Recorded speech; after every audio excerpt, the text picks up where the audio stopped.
Look closer. In the shadows. Behind the everyday world. Beyond the headlines and the seats of power. A hidden hand.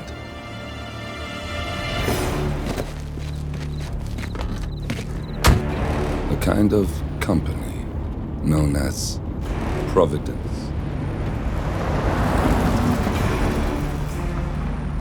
To it, we were just assets. To use and throw away. To do the unthinkable. The unforgivable. And it never gave us a second thought. Until now. After decades in the shadows, we are fighting back.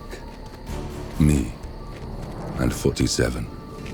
Much has been lost, but we are closer than ever. We trapped the Constant, Providence's chief controller, and finally learnt the names of its 3 partners. In their downfall, we lay the past to rest. And, just maybe, look towards the future. 47. It's time.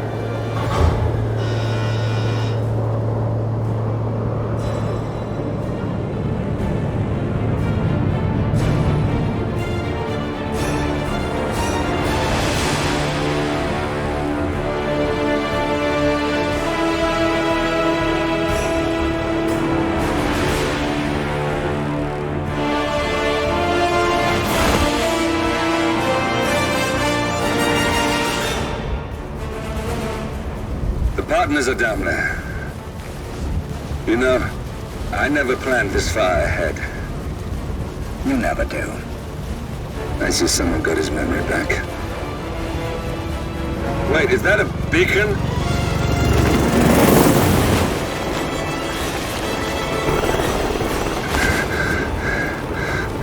What the hell? Base. Alexa Carlisle's helicopter just took off. Confirm target locations, over. Diana, what's the status? Right. We have a situation. Carlisle has left the building. And I think I know why. The Constant has escaped. He persuaded one of the sailors into setting him free.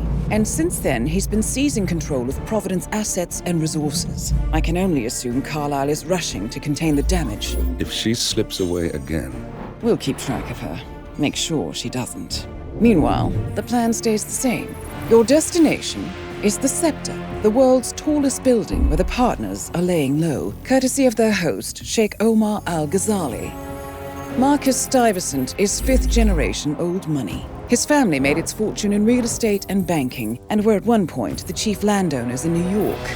Carl Ingram is a powerful Washington kingmaker whose family grew rich selling gunpowder during the American Civil War, and later established a globe-spanning empire in oil, coal, and steel.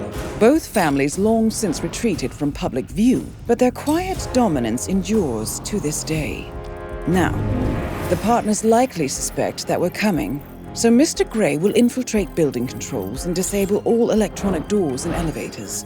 Stuyvesant and Ingram are about to find they have nowhere left to run. Right. This is our moment, 47. Providence ruined our lives with the flick of a pen. Today, we return the favor. Happy hunting.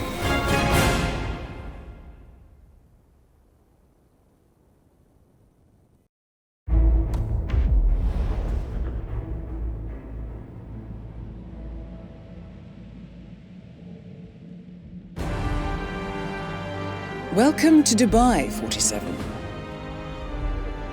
Today is the inauguration of the Scepter, and the ceremony is well underway. You will find Marcus Stuyvesant near the building's signature art installation, while a paranoid Carl Ingram has ensconced himself in his penthouse suite, security on highest alert. Mr. Gray is already in position and ready to assist. Good luck, 47. 47. Come in. 47, do you copy? I'm here. Are you in position? I'm heading towards the point of entry. Good. Get back to me when you're there.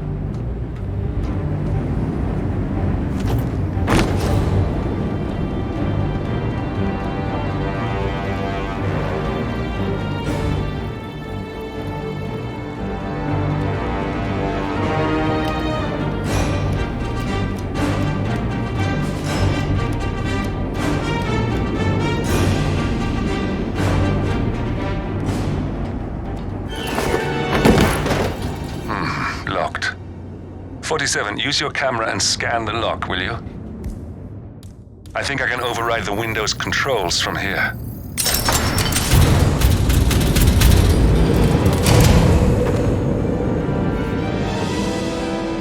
I'm in position.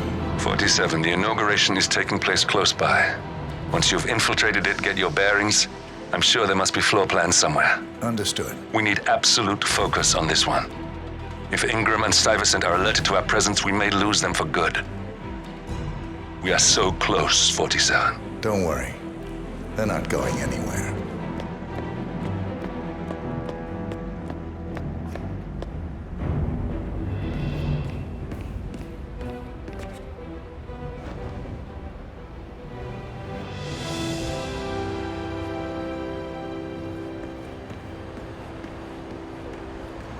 On behalf of His Royal Highness Omar Al-Ghazali, I bid you welcome to the ceremony.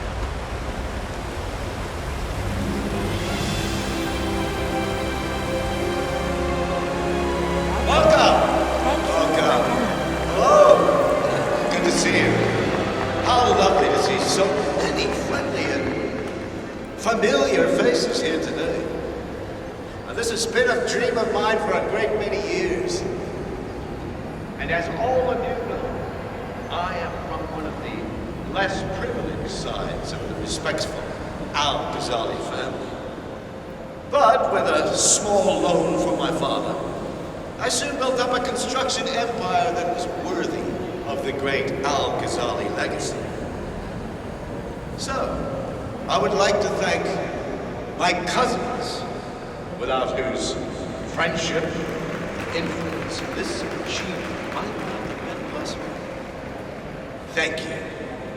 I'm proud to yet again immortalize our great family name. But most importantly, this building is for all the people of Dubai, which is today the tallest building in the world.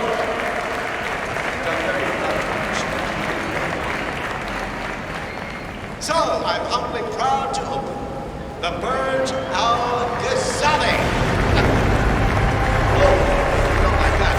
The scepter.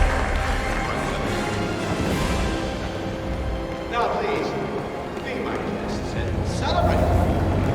Thank you. Listen, I want to talk to the partners directly. Make them understand why all of this is happening. And that terminal gives me an idea. There's a server room near the Sheikh's personal reception. If you can gain access to it, we might be able to recover useful intel from it. We'll have to work together to hack the system, but it's our best shot. It looks like the staff area could provide you with a viable route to the server room.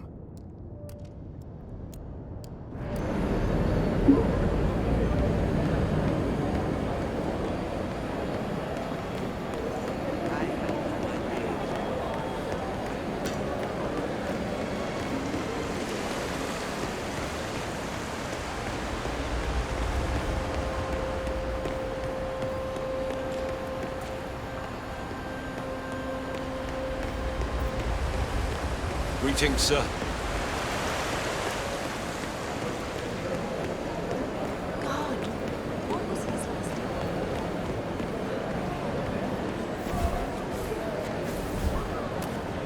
Yes, hello, sir. Get away from me, you creep! Hello, I don't mean to call it. Cornelius Stuyvesant! Oh, you're here! How wonderful! You know, I didn't... Tragic. Thank you, Lucy. I would love to chat, but Mom and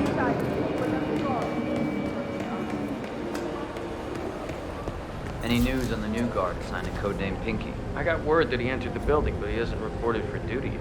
Probably still down in the depot, getting his uniform.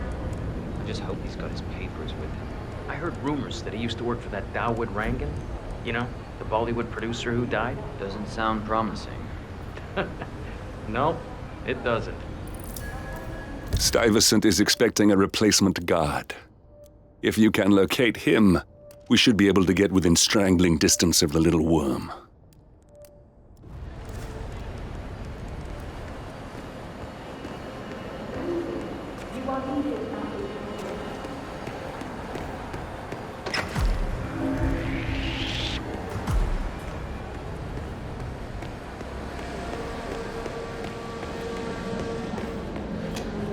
Get me a drink. A strong one. Excuse me? It doesn't matter. Yeah, me here. Just checking out a strange sound. Over.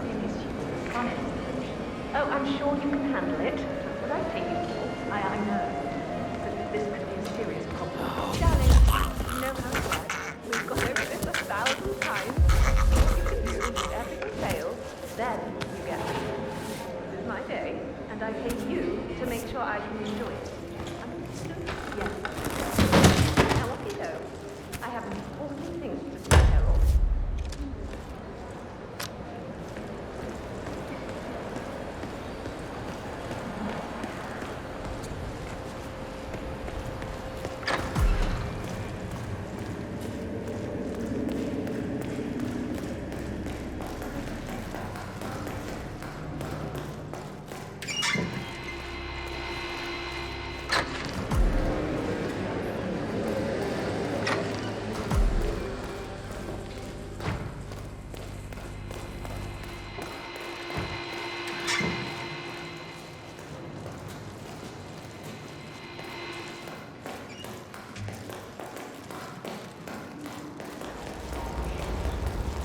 $6,000 for something you're doing.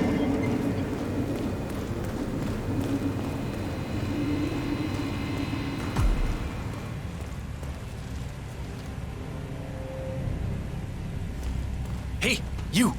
I have a problem. I'm supposed to meet up for duty, but they can't find my uniform. That's not my problem. Come on, I need help. You look my size? If you're off duty, couldn't I just borrow your uniform? It's my first day and I really need this gig. Good for you. Congratulations. No, it's all screwed up. They can't find my uniform. I'm begging you, man to man. Sorry. Still on duty. Oh, God. This is not my day. Oh, it's Mumbai all over again. Look, this is gonna make me look really bad. But this is awful. I mean, I'm in my boxers and you are a woman. It's just so embarrassing. Oh, it's nothing I haven't seen before. But you don't understand. I'm military.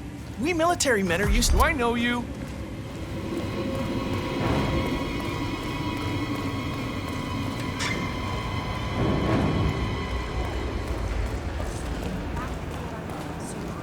Your problem is that you're too I think I submissive. can open that window remotely. Scan the lock with your camera and I'll have a try. Have been a tutorial for what's coming now. You'll have some of the most important people in the world out there. Art critics,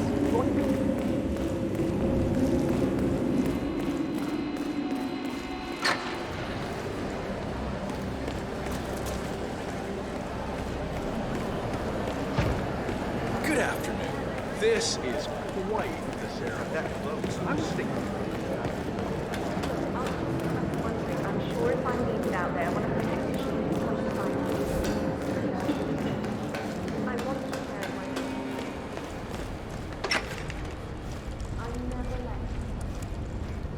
Reporting for duty. About time. Our client has been going out of his mind waiting for you. Do you have the papers? Yes. Good. I'll call him now. How should I address him? It's classified, so you don't call him anything. But officially, he's just known as codename Pinky.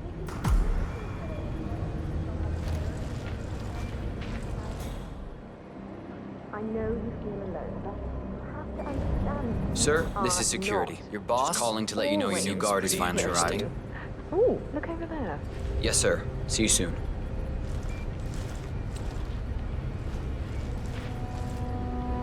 Okay, wait here. He'll be here shortly.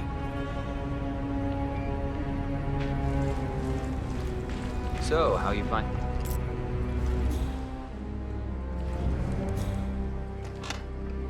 Okay, you must be my new escort. Right there. That's Marcus Very high Stuyvesant, standards. Providence partner, Trust me, do your self-entitled duty. and arrogant little You worm. have your credentials on He you? might not look like much, but he's done more damage to the world than you Rangan could guy. dream. Never asked me to all work looks for him, never calls very me. I put in my CV. Yes. Such a dick. Good. Such Oh, a dick. you worked for Dawood Rangan. Hope you weren't there on the day of his tragic death. Okay, this all looks very good. Okay, walk with me. I need to go through some ground rules.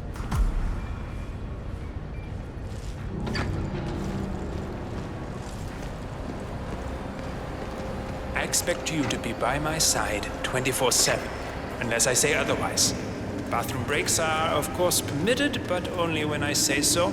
I have a very important and delicate meeting today, in which I expect you to keep your ears closed, but your eyes wide open. Understood? Now, your papers were indeed impressive, but I need to see what you can do with my own eyes. My father used to take me hunting. He was an avid hunter.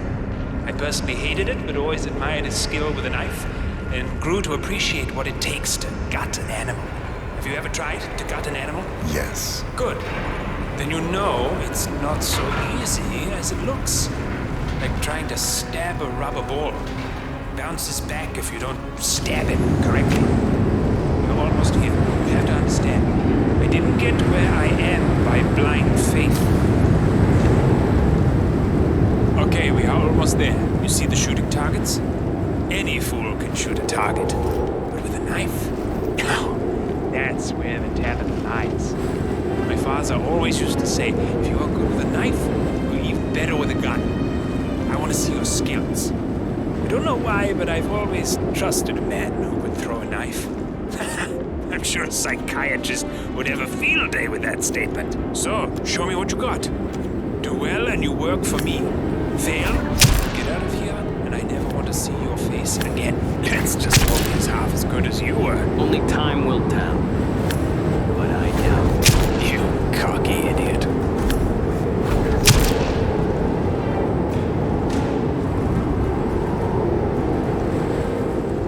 That was a magnificent performance. I like you. I think we will get along just fine. You've gained Okay, his trust. I think I got the right man now. What to do with Thank you all for your that services. power? Take the rest of the day off. You deserve it. Thank you, sir. It was an honor. Thank you, sir. You impressed me. You really did. But let's get to work. Some things you should know about me, and this is very much on a need-to-know basis. I am here incognito. You got him, 47. Marcus Stuyvesant won't be a problem anymore. Let's move on to Carl Ingram. We're not done yet.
No! Don't do it!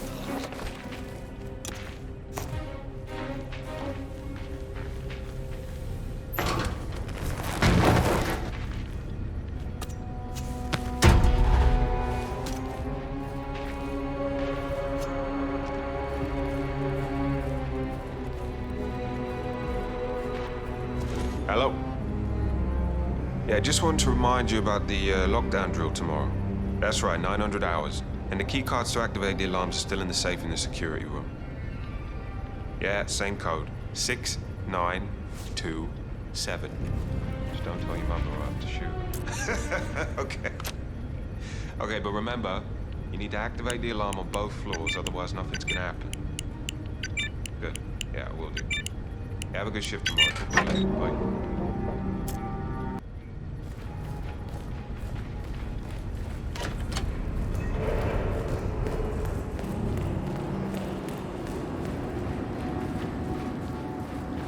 No need to panic. But I like listening to the radio. You on duty tomorrow? Yeah. Why? Just wondered if you got the briefing on the lockdown drill tomorrow? I got it. I'll get issued one tomorrow morning. You know how it works? But it means I'll work slower. Huh?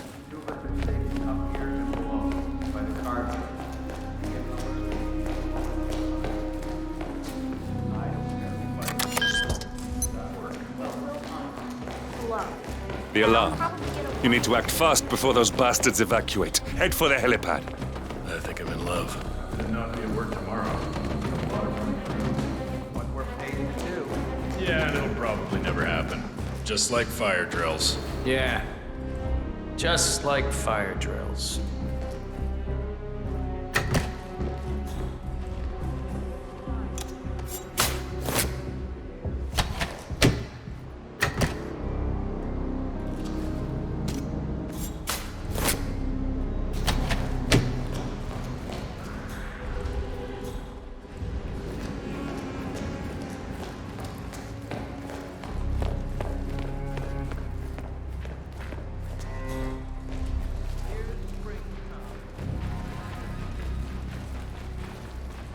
Okay, we're here.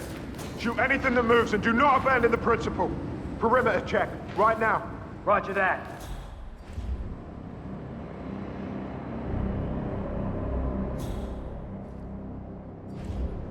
Command, we've reached the safe zone. Number 10.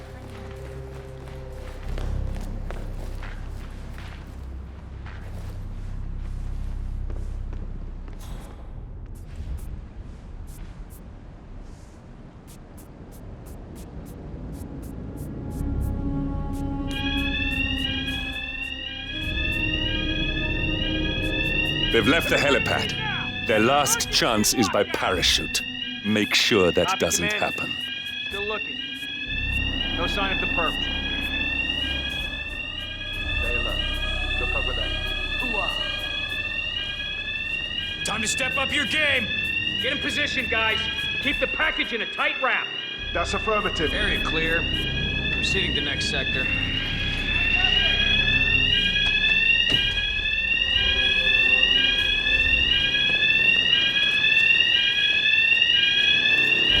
Nothing here, Command. That's Carl Ingram, Providence partner and brass-balled billionaire.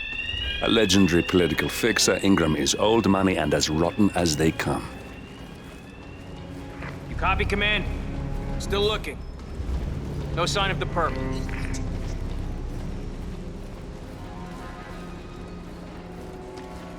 All right, we're in position. Gentlemen, set up a perimeter. None shall pass. You hear me? I hear you loud and Side clear. Niner. I'm here now and area is clear. Out.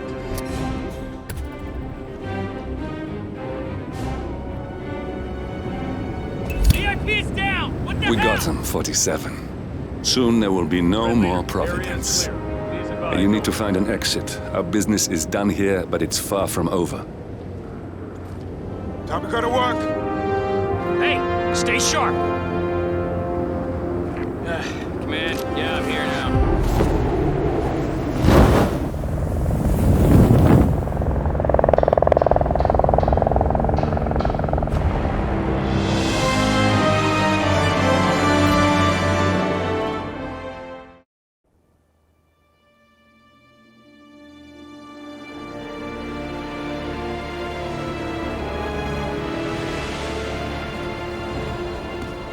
If that's your winning face, I'd hate to see you lose. We underestimated the Constant. Yeah, he's a glorified desk clerk. He's not just after the money. He wants it all. We caught him once, we can do it again. And, well, we're not the ones who let him escape. You still don't trust her. I don't like executive decision makers. Look, you don't have to follow her, you know? Soon, this will be over. Maybe it's time to think about the future. You have to face the possibility that there's no going back. If the ICA knows what you did, she'll make it right. She always does. We have a fix on Carlisle. Come on. We've got a plane to catch. I hope you like the rain, 47.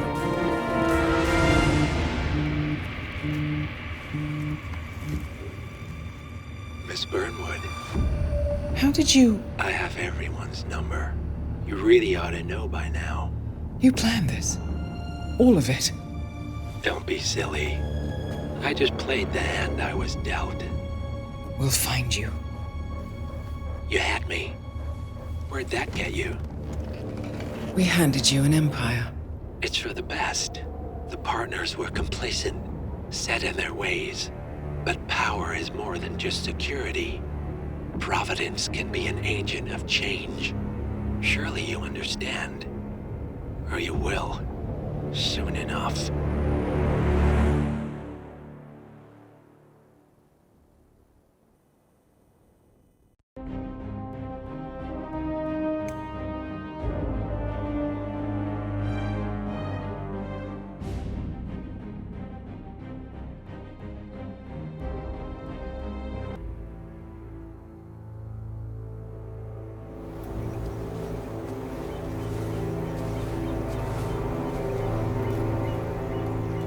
She came home. Carlisle's lost an empire. You fall hard enough, you tend to be reminded of what truly matters.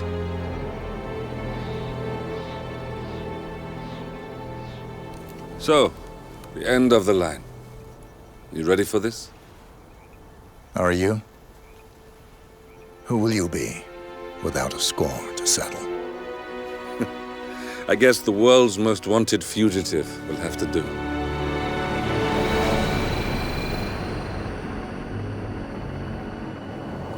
Alexa Carlisle is dead. According to the funeral invitation, that is. So naturally, it caused quite a stir when the late matriarch turned up at the breakfast table, alive and kicking. Carlisle, wisely sensing that her number is up, has emerged from exile to tie up loose ends and secure the Carlisle legacy. She may be a monster, but you have to admire her due diligence. Carlisle descends from an ancient line of warrior aristocrats. Her great-grandfather made a killing in the Second Opium War and established an empire in shipping, railroads, and newspaper publishing. While largely unknown to the public, the family still asserts its quiet dominance over global transport and logistics, media, and technology.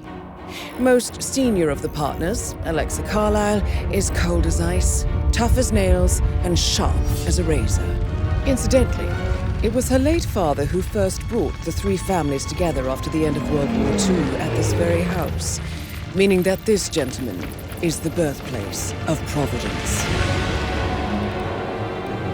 It began here, and it ends here. Talk about poetic. One more thing. According to our intel, Carlisle keeps a case file on the Constant. Information that may be helpful in his recapture, so don't leave the estate without it. Right. Happy hunting, 47. See you on the other side.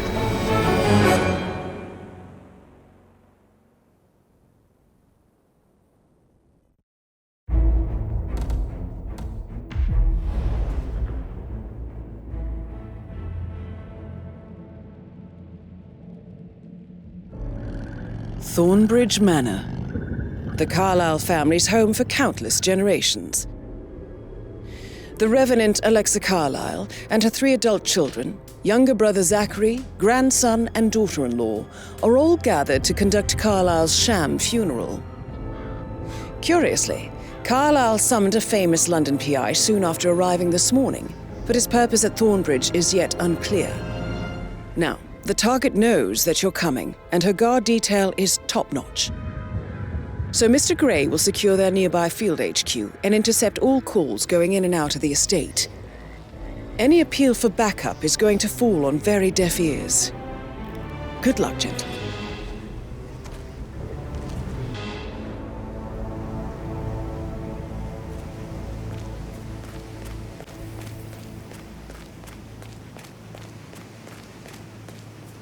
This is a private area, sir. Phineas Whitmer, private investigator. I have an appointment with Madame Carlyle. Please wait. Mr. Whitmer is here to see Madame Carlyle. You can go right in. That is Phineas Whitmer, the famous private investigator hired by Madame Carlyle this morning. I'm curious why he's here. Maybe you should do some detecting yourself, 47.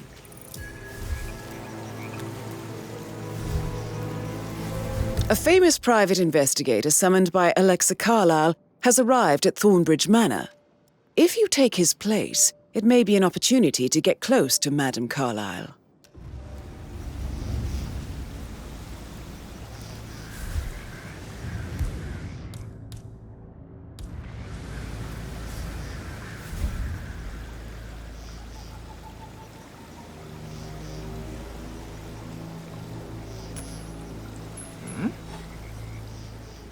Hey, who is throwing stuff around here? Come on!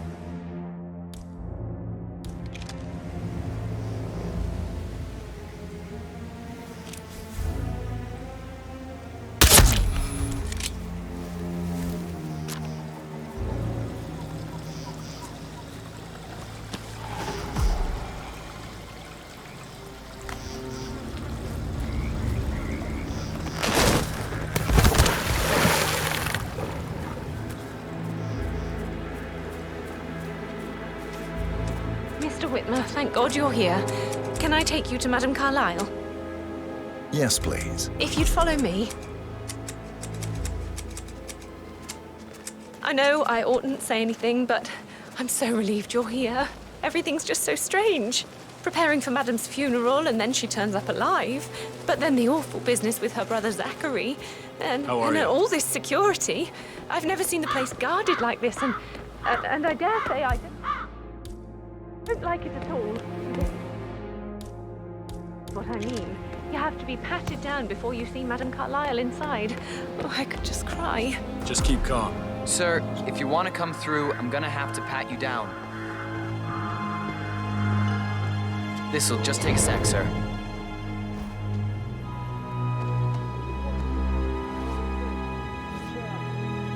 Okay, let's go, sir. Thank you.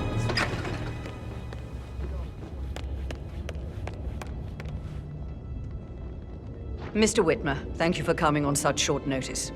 A great tragedy has fallen upon us, and I need a quick resolution, handled with absolute discretion. Results and discretion are my speciality. Very well. I suppose you will want to start at the crime scene. In my experience, a thorough examination of a potential crime scene is half the job done. Good. Fernsby will take over from here. I am Mr. Fernsby, the butler. Madame Carlyle has asked me to assist you in any way possible. Mr. Whitmer, I understand that you've traveled from London. Would you care for some refreshments? Or do you prefer to go straight to Mr. Zachary's sleeping quarters? I prefer to get started. As you wish. If you'll follow me, sir.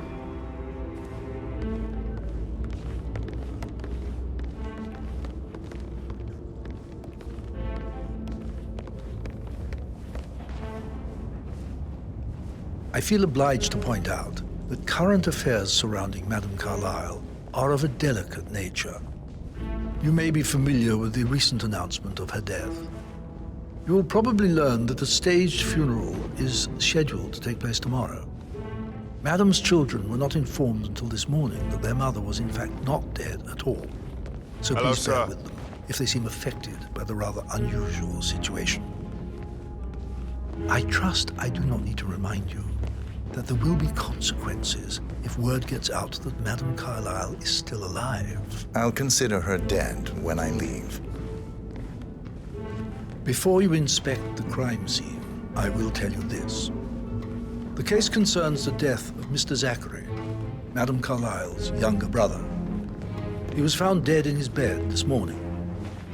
The door was locked from the inside, and a suicide letter was found in his room.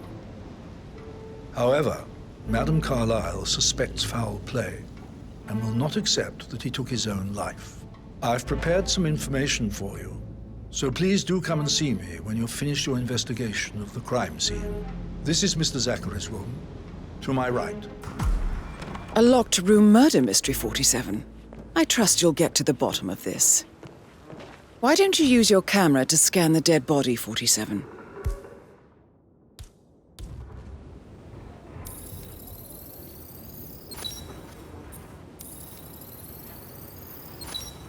Throat markings indicate a rare, short-lived plant poison killed him. Spread shows time of death at around 10 o'clock last night. You do know your poisons, 47.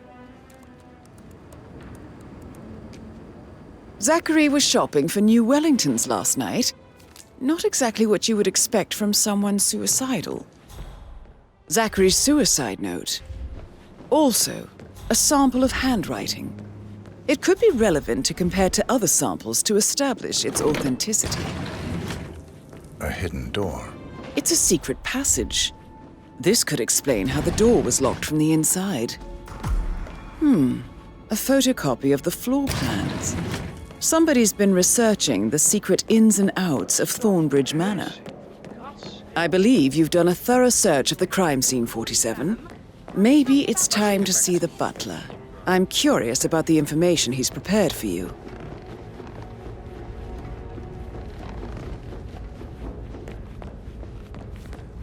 So, how long have you been working? About a month.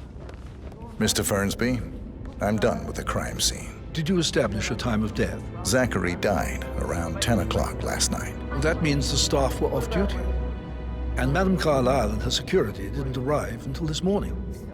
That leaves Madame's family and myself as the only persons here when he died. And before you ask, no, I do not have an alibi. I was alone in my office at the time of death. Here's the material that I prepared for you. It's a list of the possible suspects and their quarters. Hopefully that will help you keep track of your findings. Please come and see me when you've solved the case, and I will take you to Madame Carlyle. Mr. Fernsby? Mr. Whitmer, you have enough evidence to present your case for Madame Carlyle? No, not yet. Come and see me when you do. So how does one solve a murder mystery, 47? Motive, means, and opportunity, I believe. May I suggest you ask the suspects for alibis? Or perhaps you prefer searching the manor for clues first?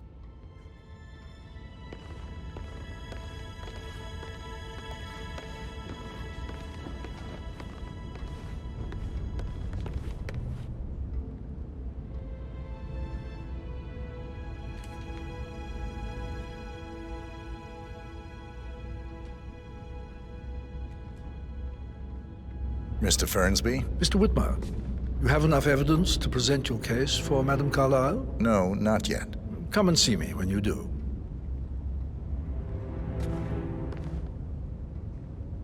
How tall are you? You could be a model, you know. Right. I'm serious. I have a friend who's a model. She says that's the sweet, sweet life. You should come and stay at my place in London. We can have her come over. Give you some tips. I'm quite happy here, thanks.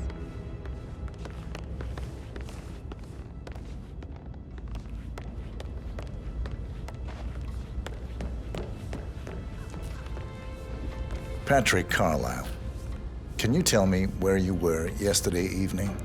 Shit, it's that sneaky butler, isn't it? He ratted me out.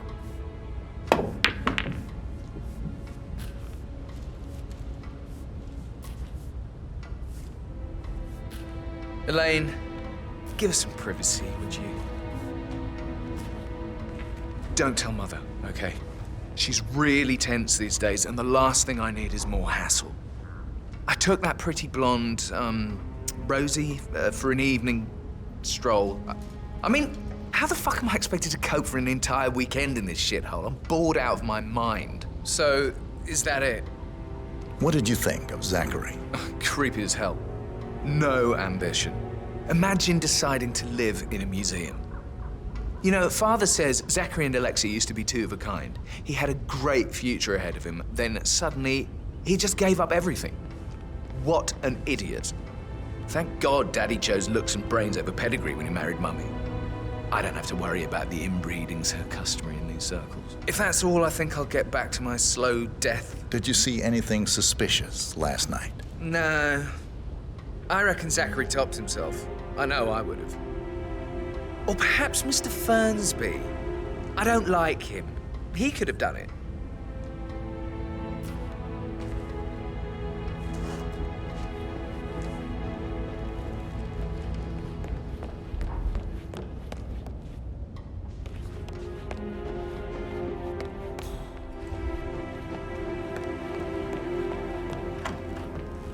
That is the door to Mr. Fernsby's office.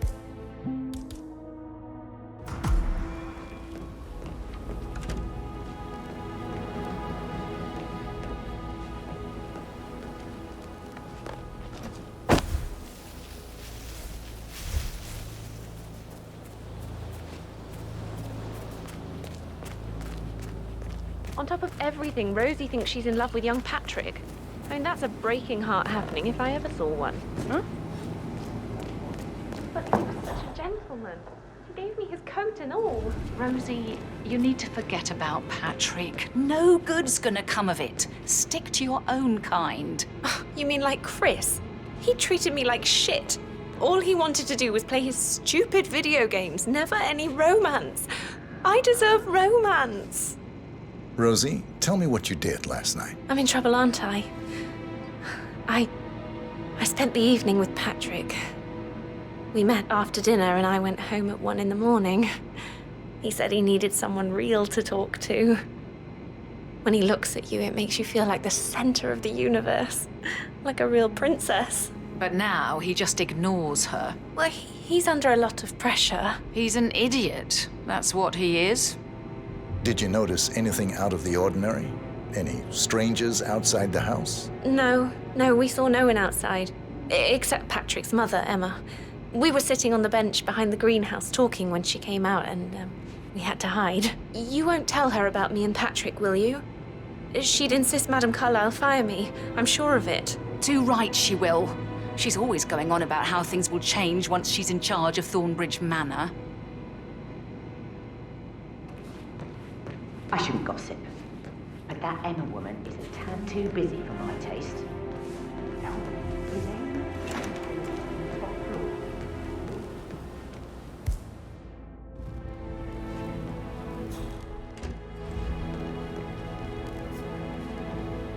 No respect. Preying on the girls like that. So 41 guests will attend the funeral tomorrow. There's still a lot to see to, but we're in good time, I think. I can't deal with all this pretend funeral stuff just now. I know I have to, but Amy thinks she might be pregnant. I'm going to be a dad. You'll be fine, Robbie. Kids are great. It's tough sometimes. And that detective asked to come here. Madame Carlyle must believe Zachary was murdered. Why else ask him to snoop around? I feel weak in my knees from all the tension here. What?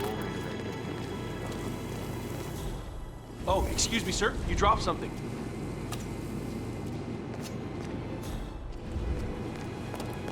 I'll tell you what Emma did. She lied.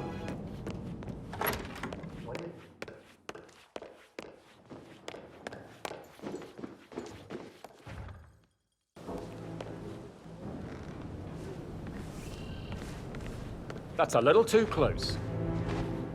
Professor Edward Carlyle, can you tell me your whereabouts for last night? Oh, yes, this dreadful business with Zachary.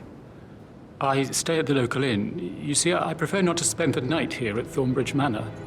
My brother Gregory came along for a nightcap. He'd never admit it, but I think he understands that I find this whole thing upsetting and wanted to provide some comfort. I believe we went to the Stag's Head around 8:30. If that's all? I have a... Can you tell me about Zachary's behavior last night? I certainly didn't expect him to commit suicide. Sure, he was upset by Mother's supposed death. We were.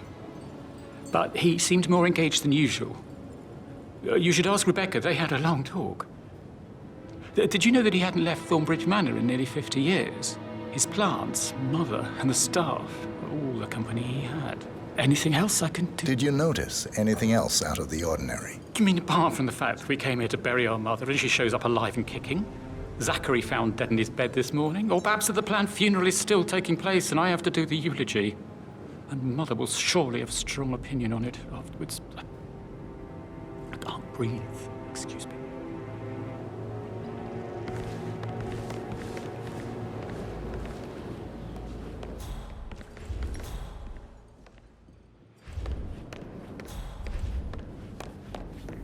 Yes, hi, Cassie. It's me again. Edward.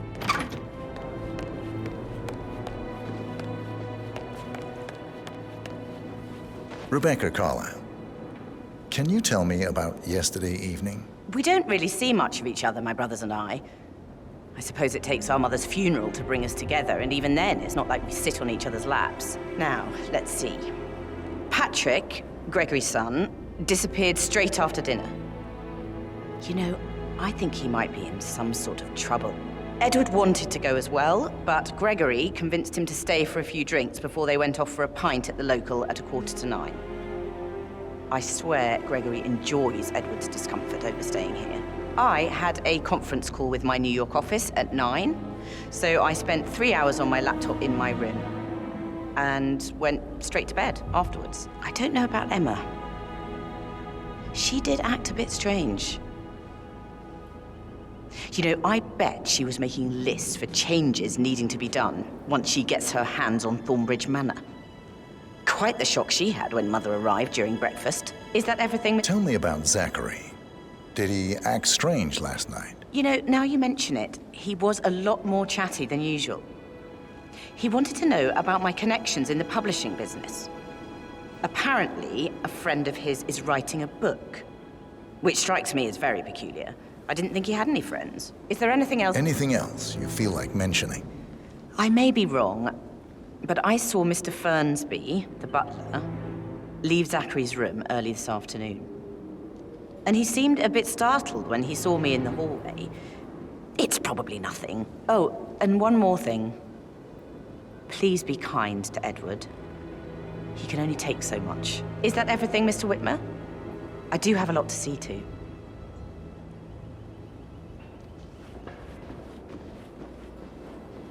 Gregory Carlyle, can you tell me where you were yesterday evening? Oh, you're wondering about my alibi, Mr. Detective.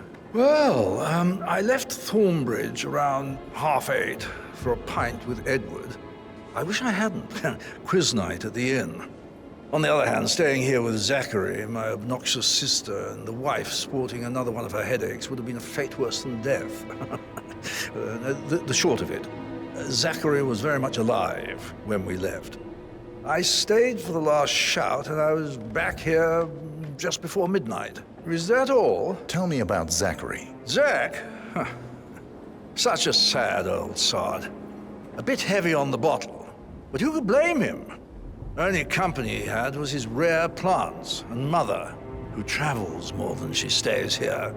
Honestly, I can't say which is the bigger bore. He's better off dead. Anything else you want to... Anything else you'd like to tell me? Nothing, really. I'm just enjoying the show. Our perfect mother obviously fucked up, didn't she? Faking her own death. You know, she's explained nothing to us. I think she's scared to own up to her own mistake.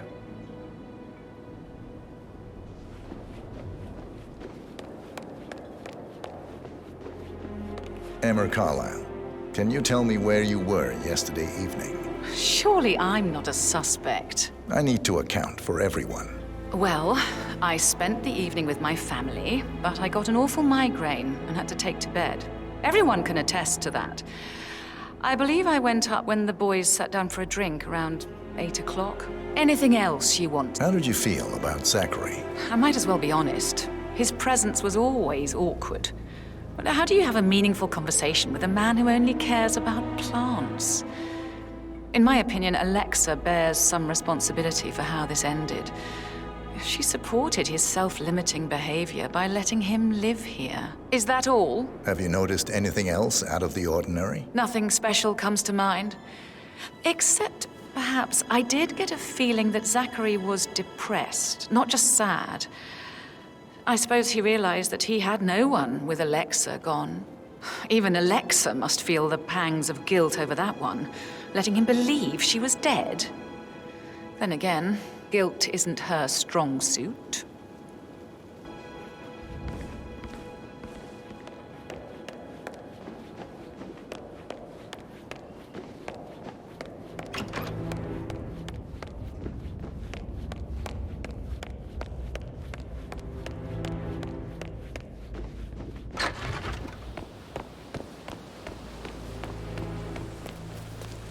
Oh, by the way, I told Kate about those texts. What did she say? Well, I thought she'd be mad at me, but she just thanked me that she understood the position I was in.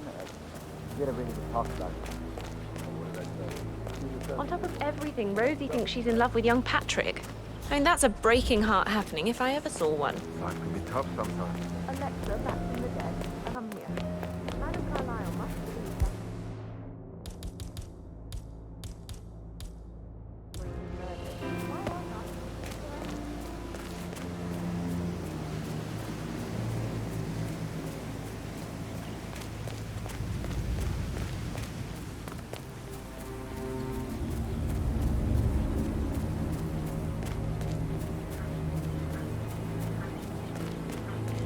I don't believe for a second Zachary committed suicide.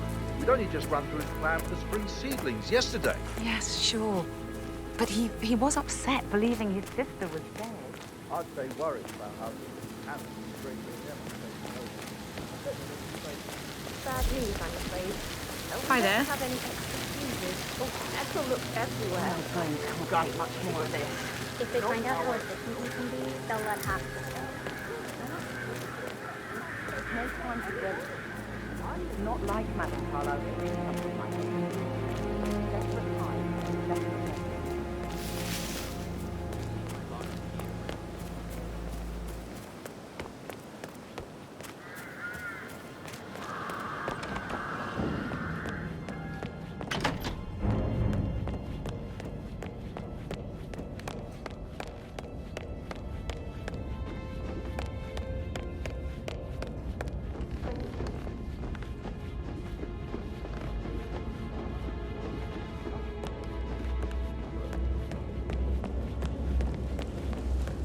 That is the door to Rebecca's room. Centuries the Carlyle have fought to prosper, all of us alone.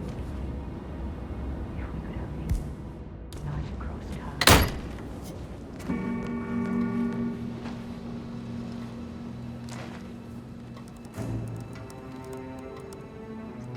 I can see from the log that Rebecca was in a conference call from 9 p.m. to midnight last night.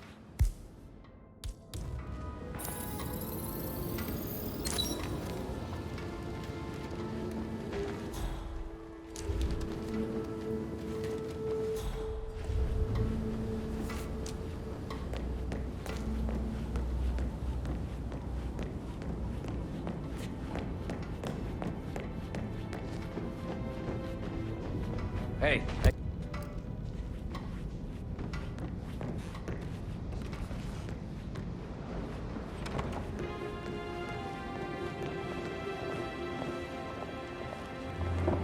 Madam Carlyle. Mr. Whitmer, you found proof of what happened to my brother? No, not yet. Go and see Fernsby when you do.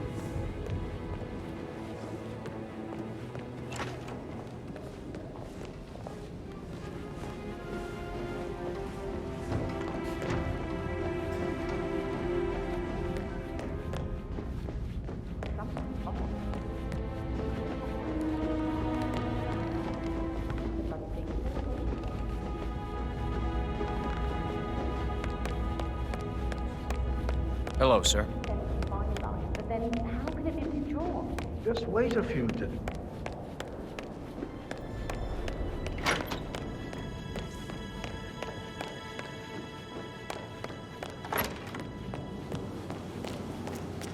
How are things coming along inside? Is everything ready for tomorrow? I can't deal with all this pretend funeral stuff just now. I know I have to, but Amy, she might be pregnant. I'm gonna be a dad.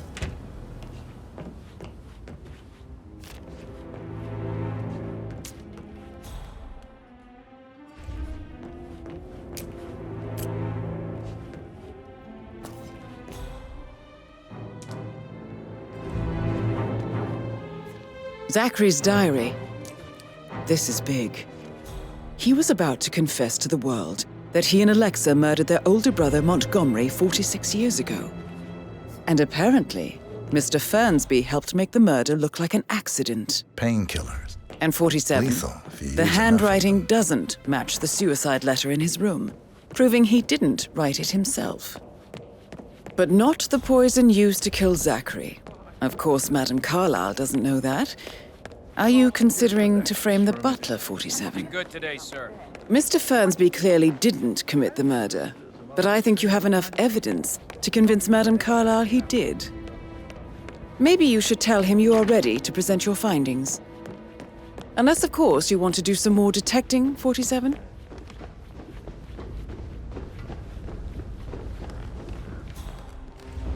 That American lawyer in the law office, check his travel document.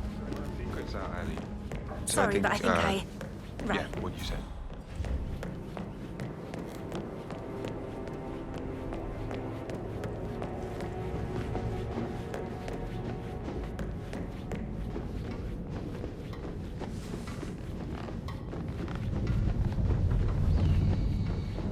No hard feelings, sir, but you need to leave, all right?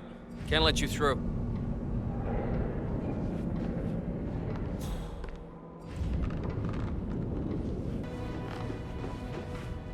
I'm ready to present my conclusion. Very well. Let's talk in my office. Hi there.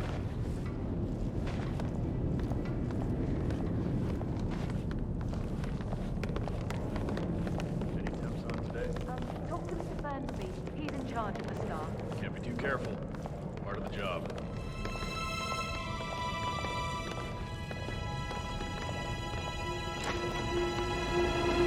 Your detective skills have gained you access to the Lion's Den, 47.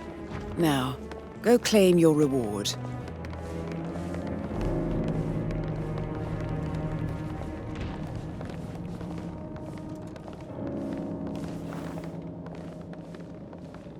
Please, go ahead. The butler, Mr. Fernsby, killed Zachary. Fernsby? Oh, you've got that wrong. He would never do such a thing. He is the most loyal man I have ever met. I found pills in his office that matches the poison that killed your brother.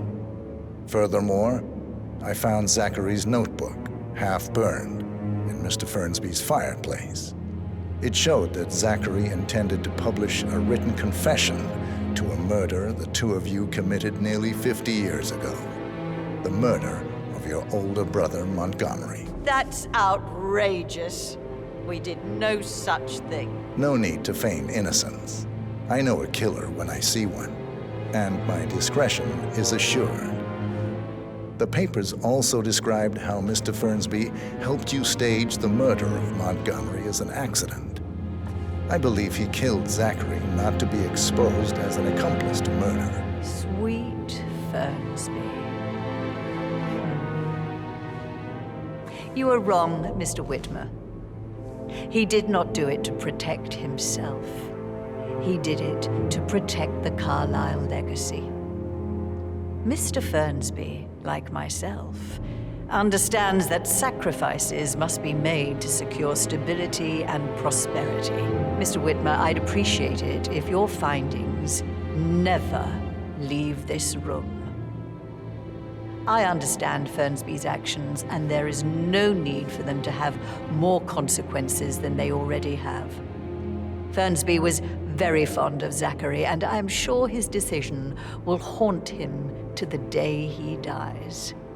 About your reward, have you considered an amount?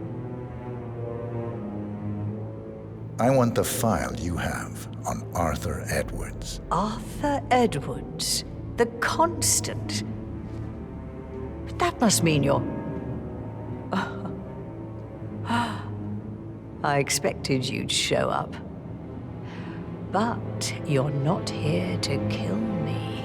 If you were, you would have already. The enemy of my enemy, I suppose. You can have it. You earned it.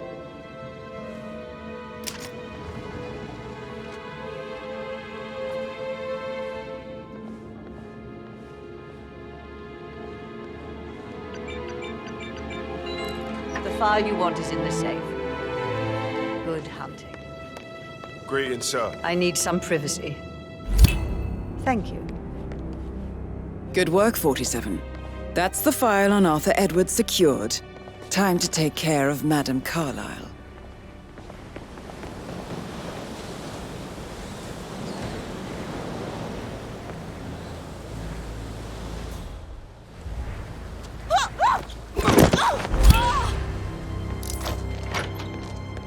Mission complete.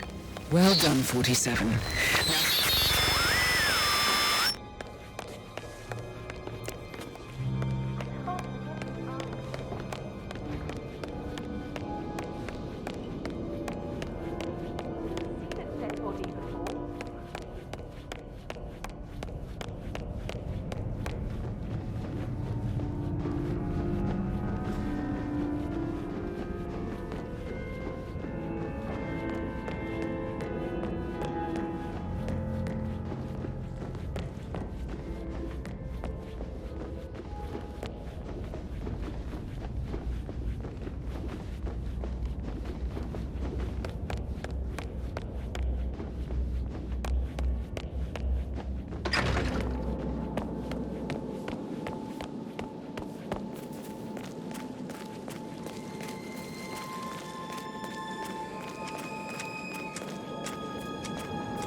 .47. They're everywhere. Go, get out! It's the Constantine. Shit!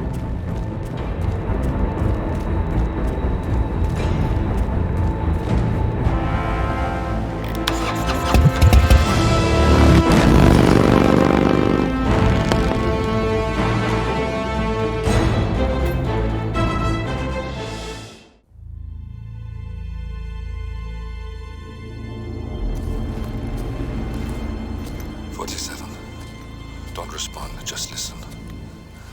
Diana can't help you now. You need to find Olivia. She will know what to do. I wish there had been more time.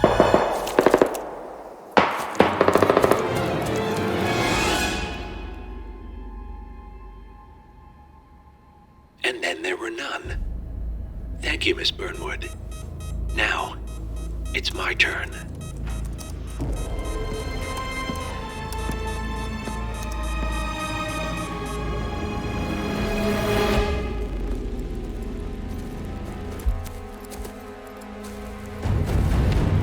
Stay down.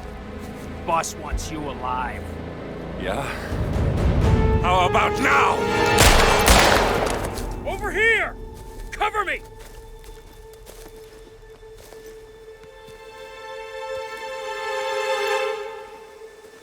Walk away! Or what? You gonna take us all on? Don't. Tell the Constant to start running!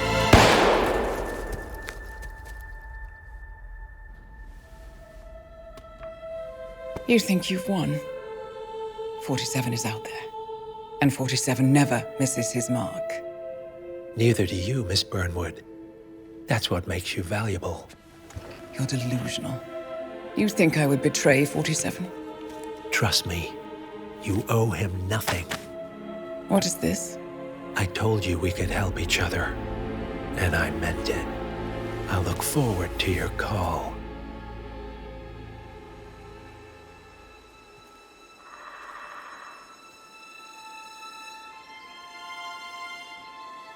Gray is gone. Go to Berlin and stay out of sight.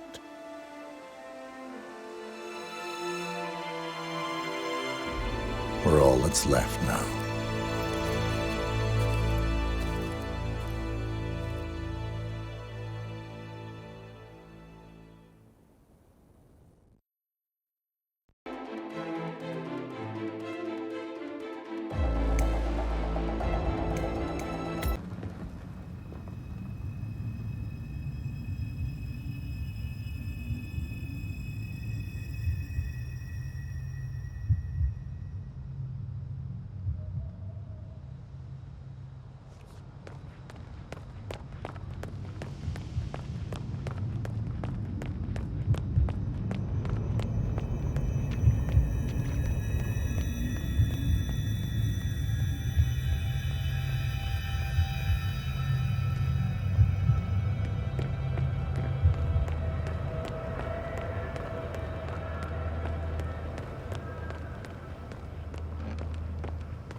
We've been compromised.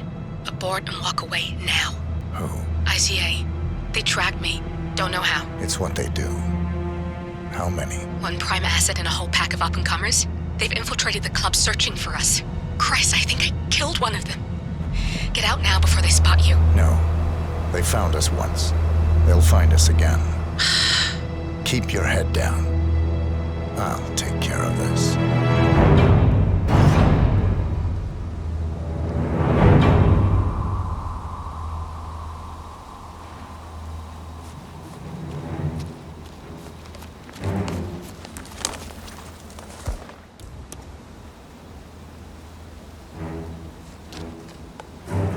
Hello? Sorry, reception is bad out here.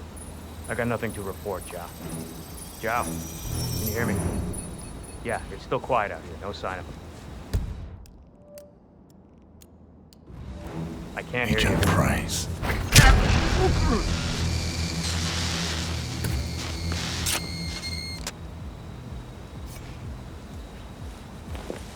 This is like looking for a needle in a haystack. Just keep trying, Agent Montgomery. Our client considers Agent 47 and Olivia Hall as a serious threat. You can't underestimate them. I never do, Zhao. We'll find them.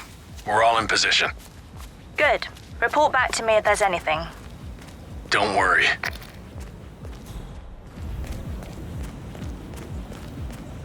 Hello? Yeah, it's Helfrey. Yeah, I'm outside.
nothing to worry about. I'm not worried about me. I'm worried about everyone else. And as long as you and everybody else mind your own business, there won't be a problem. Ah!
Stay on your post.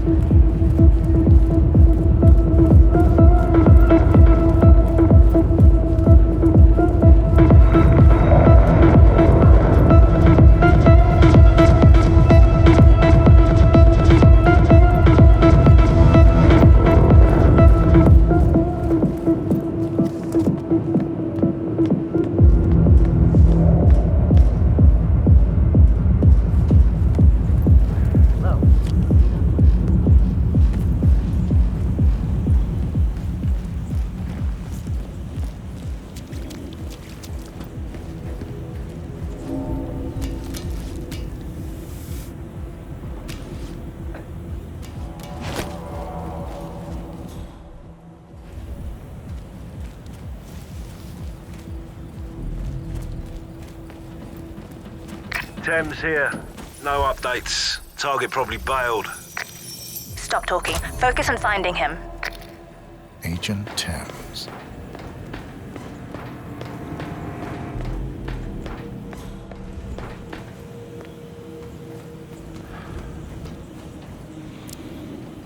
I feel mildly annoyed.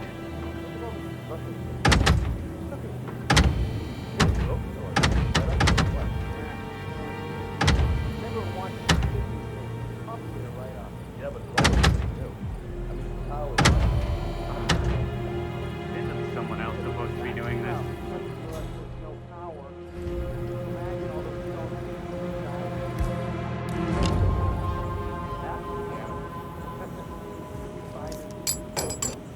Crane up and running?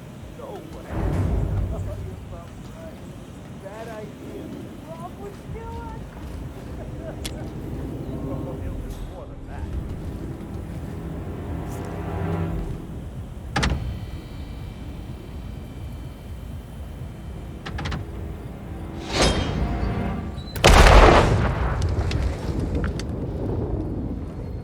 You should probably check that out. Agent Thames? Report. Are you there? Whoa.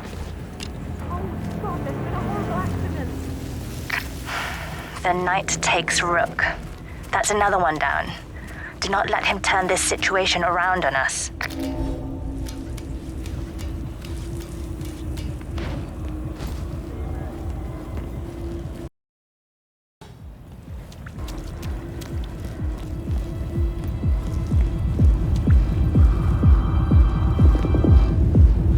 Hey? Oh, yeah, hi. I called you the other day. Do you remember me? Oh, no, it was about the light.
I'll take it from here. Just sit back and relax. I'll be right here. Hey! Who's that?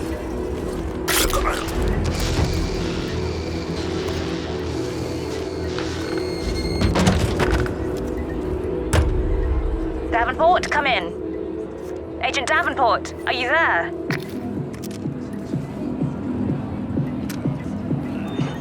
Three.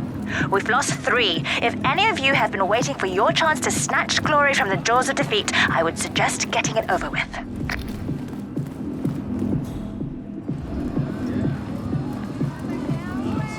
Damn.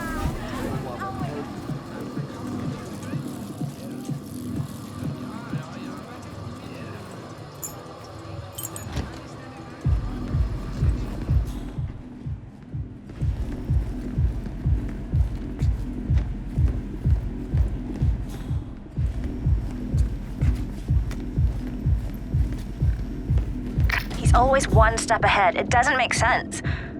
Unless this channel isn't secure. Don't take any chances. Freeze him out. Wow.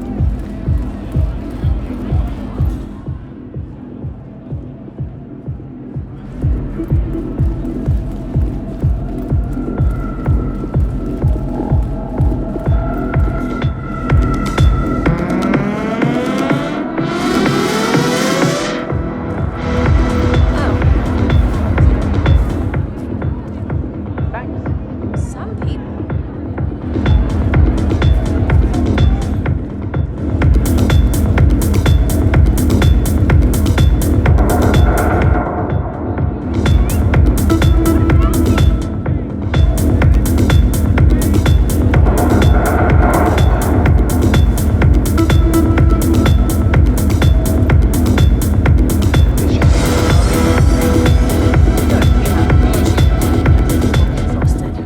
Need to pick me up. You're in great shape.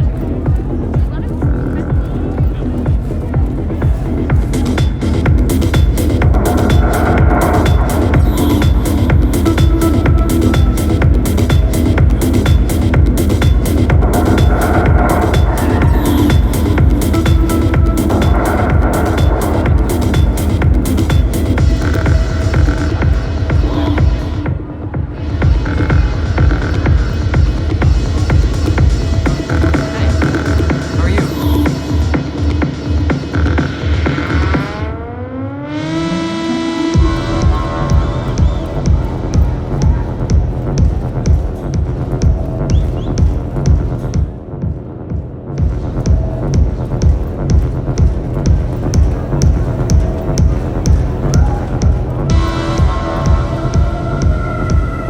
Command, it's Agent Banner.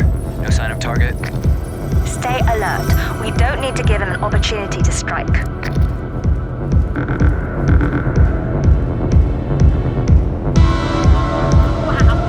Looks like he's on a whole other planet. He's here. He has to be. Don't get comfortable. Agent Banner, report. Are you there? 4 agents down. This is beyond the pale, gentlemen. I am speechless. Jesus, pull yourselves together. He is only one guy. Because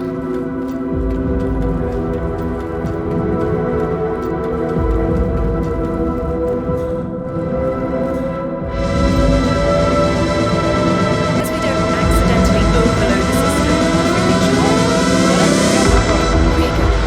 Everything's fine as it is right now.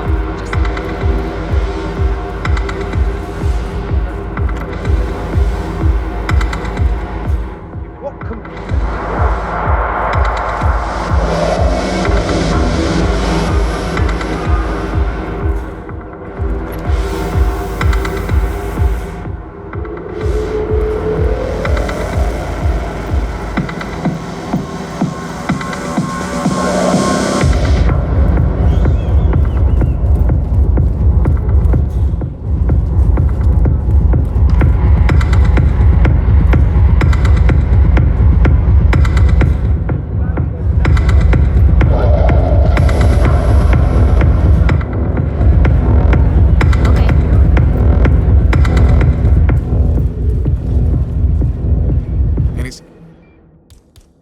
Found the man I'm looking for. No, no sign of him yet.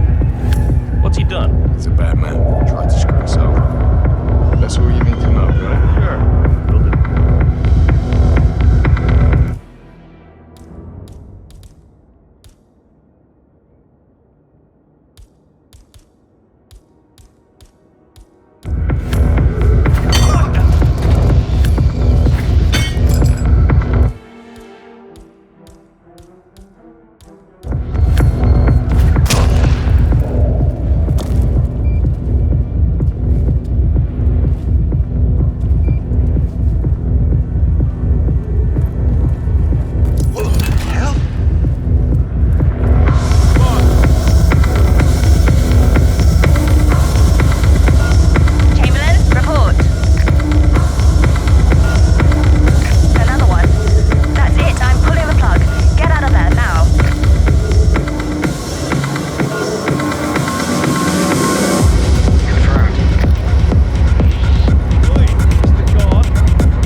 We're clear. You killed all of them? They got my message. Where are you? Diner. Up the main road. On my way.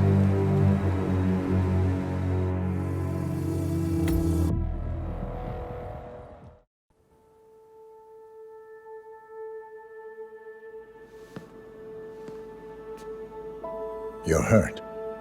You should see the other guy. Never killed nobody before. What you did back there. You really are all Gray said you'd be.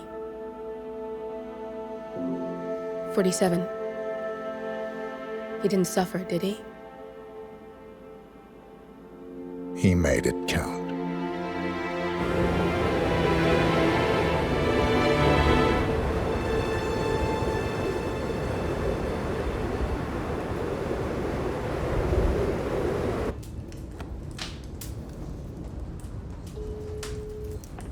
Bruised but not broken.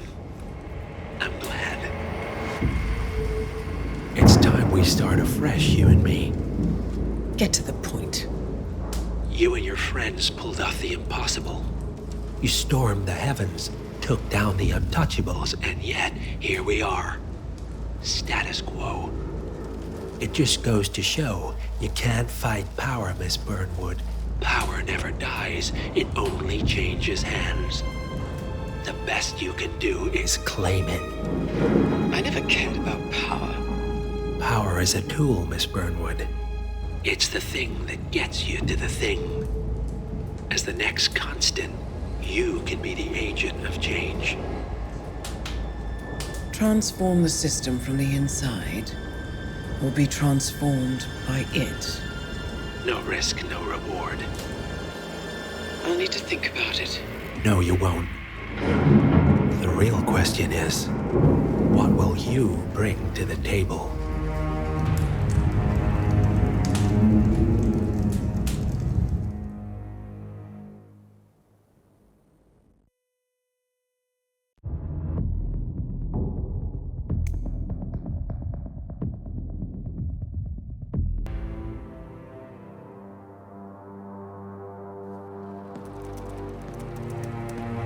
Look closer. I'm telling you, the file is trash. The Constant doesn't so much burn his bridges as blow them up. Arthur Edwards, whoever he was, don't exist anymore. His personal data somehow deletes itself from any system that records him. Way beyond advanced. The partners spared no expense to make sure their controller would be untraceable. How untraceable? Look, I did what you asked, but Gray's gone and I'm no Diana. I'm not who you need right now. You gotta be kidding me. ICA? I used every encryption known to man. Who are these guys? The best. It's only a matter of time before they get lucky. We need to take them down. You and which army? I know where the agency stores its files, mission reports, client data. If we leak it to the public... You want to whistleblow the ICA? It's the path of least resistance. Turns out, you are who I need right now, Olivia. I do this, and I'm out. So, what are we breaking into? Data facility in Chongqing, China. Run by a man called Hush. Of course. The ICA site in Chongqing houses the agency's data storage and analyst division. Needless to say, security is daunting. The state-of-the-art server vault is biometrically wired to the facility's two overseers: Imogen Royce, behavioral analysis pioneer, and Hush, a data security guru with a taste for fringe transhuman experimentation. Tell me about Hush. A former cyber terrorist for the Ministry of State Security in Kadanyang, who fled his country after one of the Po regime's periodic purges. He made a career doing cybersecurity for dark web deplorables, human traffickers, organ harvesters, scum like him, with no code or conscience. ICA sure can pick 'em. No offense. Can you disable security? A dual authentication protocol ensures that any handling of data must be directly authorized by Hush and Royce, the proverbial human factor device to make the system impenetrable. Luckily, I found a loophole. If both overseers should unexpectedly die within a short space of time, the system reverts to a temporary fail-safe protocol, which I can bypass. Take them off the board, and you'll have free access to the data core, and I'll handle the rest. And you're sure it'll work? Look, I know Hush. If I'm wrong, we won't live long enough to regret it. All right. I will leave you to prepare.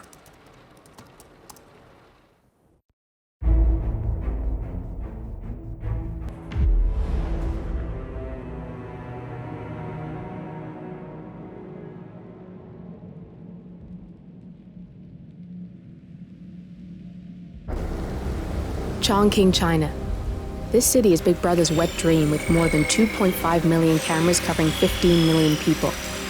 Privacy is a four-letter word in this place. It's pretty ironic that a cloak and dagger organization like the ICA keeps its most valuable secrets here.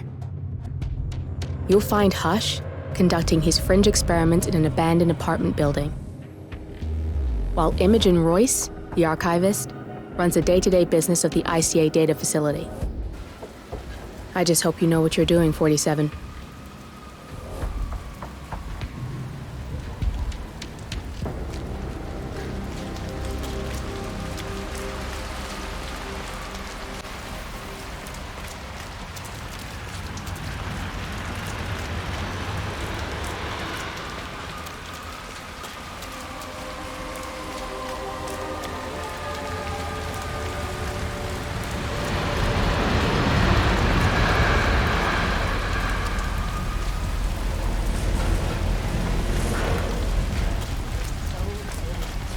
Shouldn't be out here with a bad influence signature like me.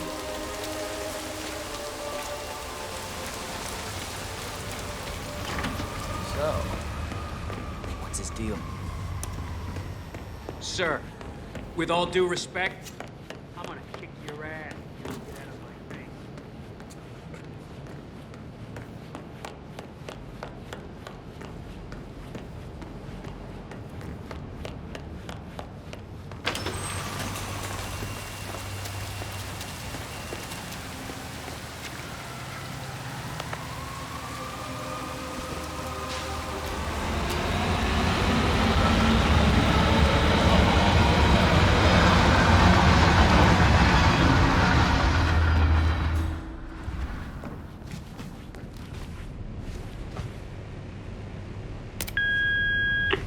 Hello, Mr. Pritchard. I've just learned that your plane will be delayed beyond the lifetime of the entry code you received for the facility.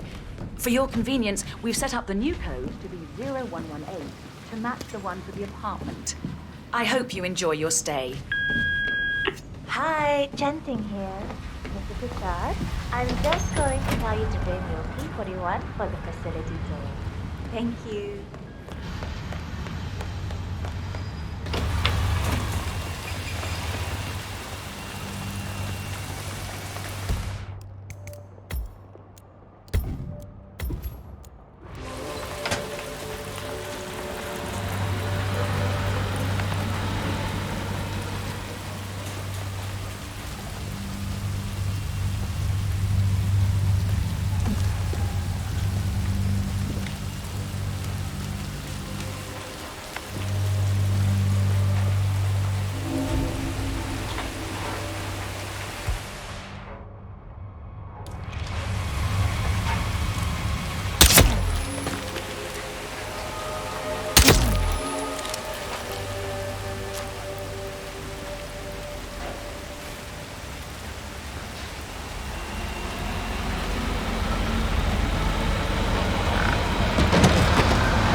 If it works, emotion's like a piano. Yes, biotech reaching its full potential. I'm proud to be a part of it.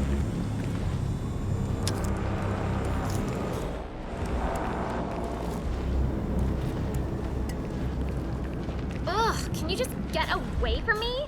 Have you never heard of personal space? Peterson, did you wrap up the serial transmission from scrap test? I did. There are still a few kinks to work out, but I have some ideas.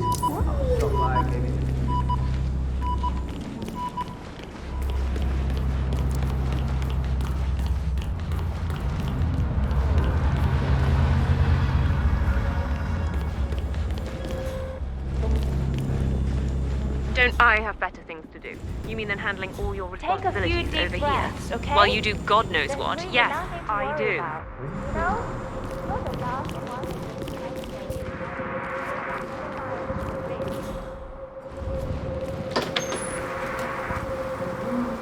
Never get in cons like this again. Think about it. On your pet project. Don't go through it. You have to go back to the street. You said you have a family, right? That's why you're doing it. Relax a bit. I think I'm changing my mind. This...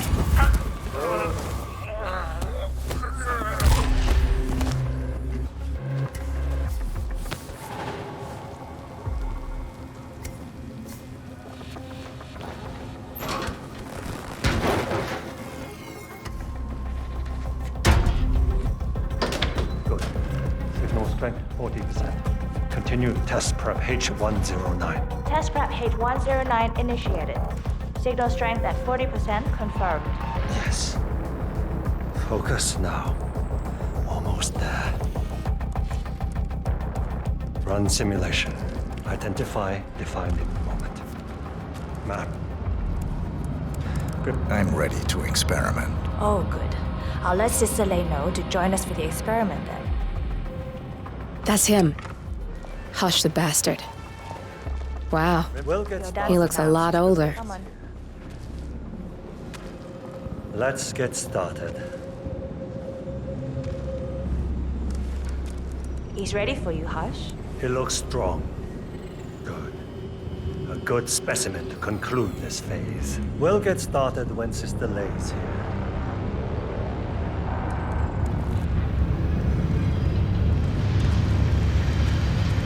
So, Please, I need space. So, the test subject came to his senses, I see. Good. Sister Leigh, yes. We're about to perform the final test of this project phase.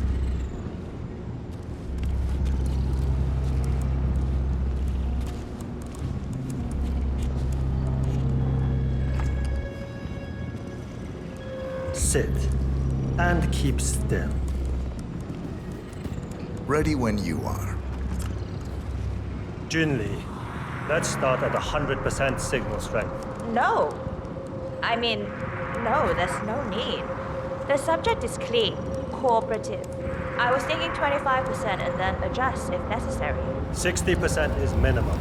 We'll get no motor control below, and I'm not wasting my time. But 60. Log concluding experiment H109 initiated. Run calibration 60%. signal strength 60% confirmed. H109 initiated. Load suggestion, motor control 44.1. Execute.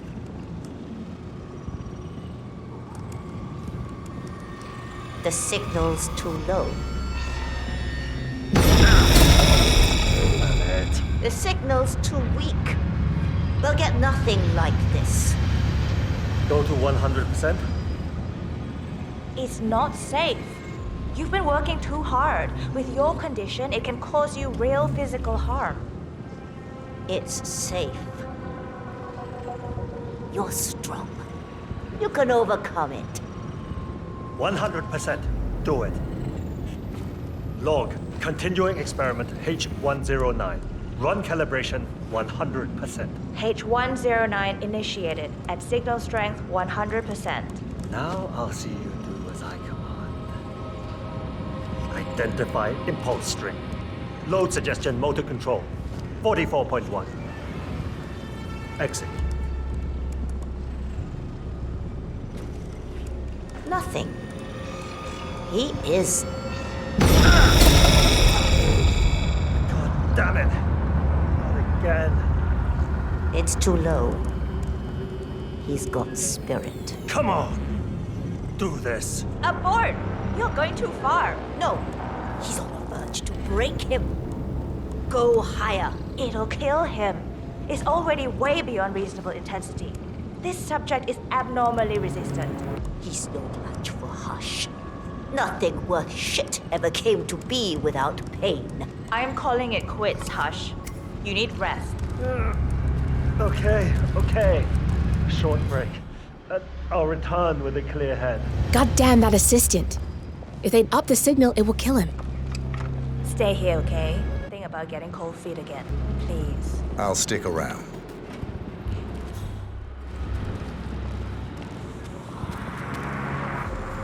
Sir, you are not allowed to pass.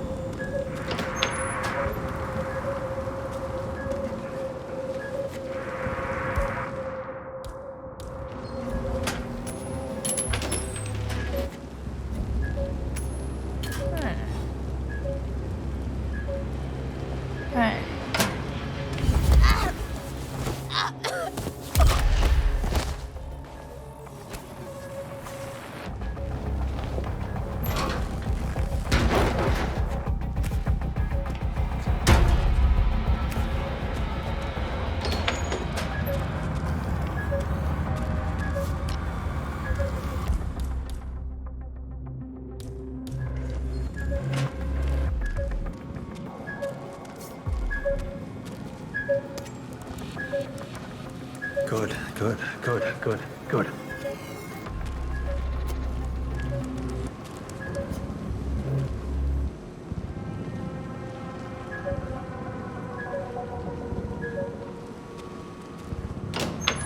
Can't stand this level. Going downstairs.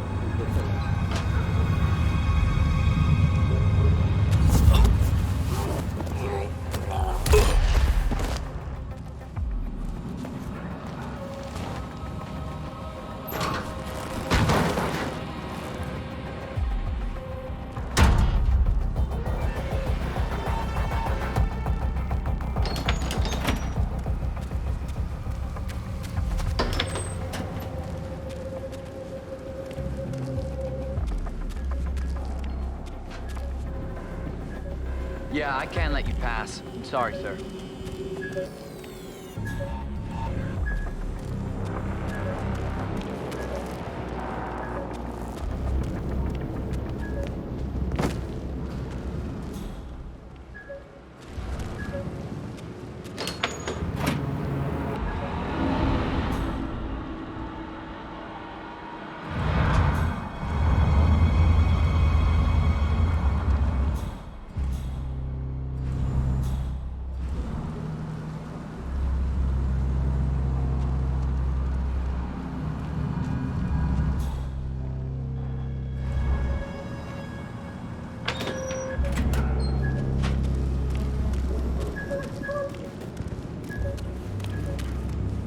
People like him are not. No participation, no agency. Was to anyone, us. Where's Junli? Never mind her. I'll take over. Let's pick it up where we left off, Sister May. At the same signal strength. Yes, 100%. I feel strong. I can take him.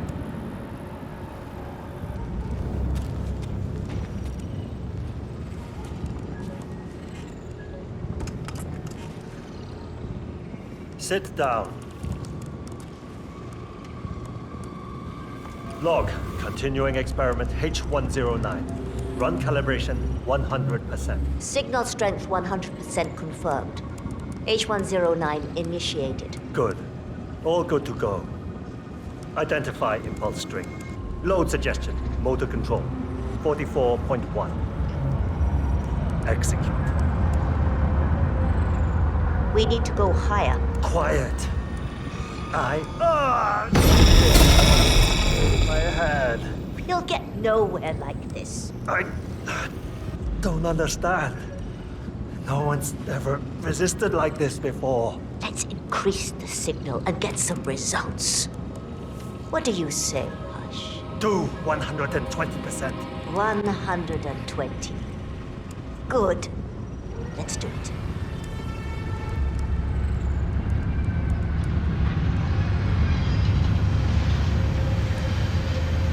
Log, continuing experiment H109.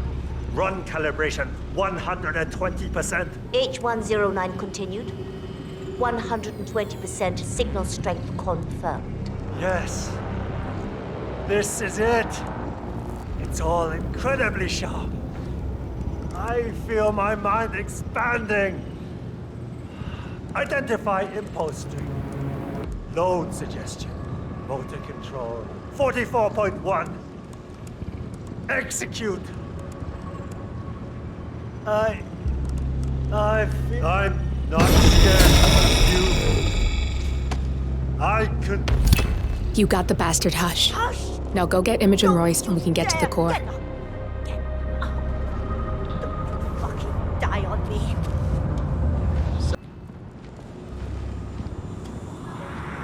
Okay, follow me.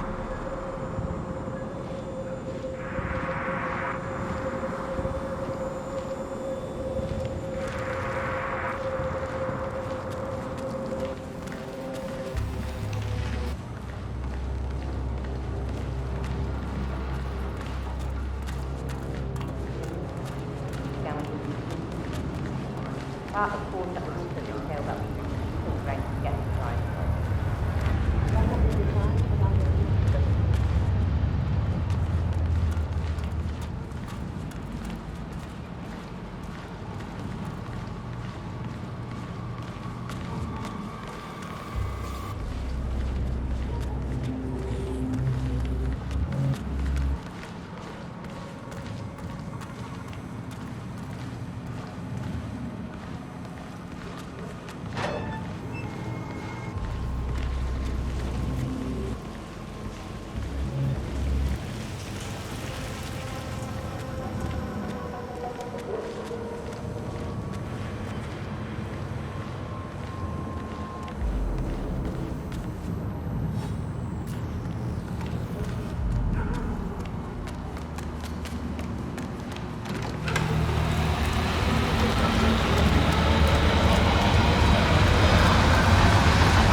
It's 3 in the morning, and I swear I see at least 4 chefs turning up for work.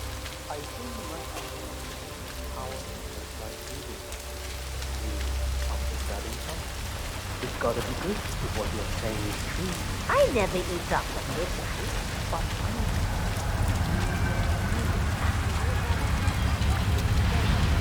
Good, sir. Ah, my knee is so sore. Like that. A mellow about from a homeless woman. Suddenly jumped up. At the front. You're hiding in the hole. Shit! Hey!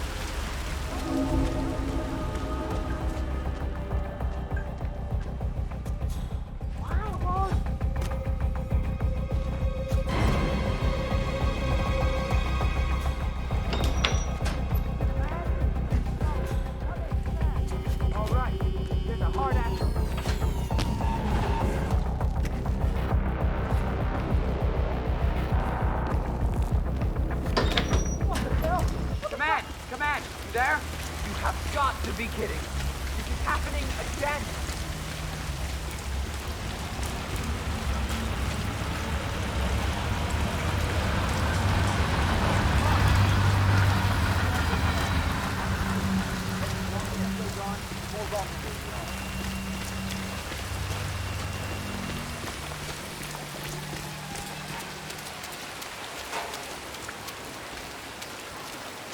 If you ever need another guy on your team, I'm your man.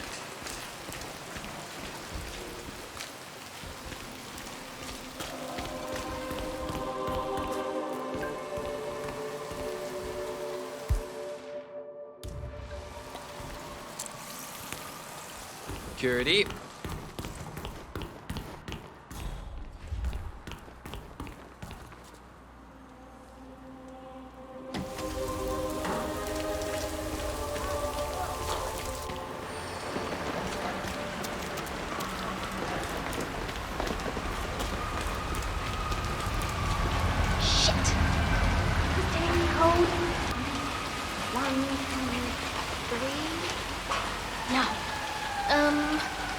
Come on, think!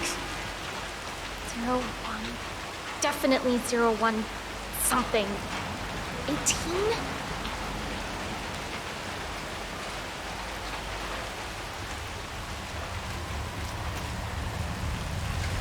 Ah, yes! Got it. 0118.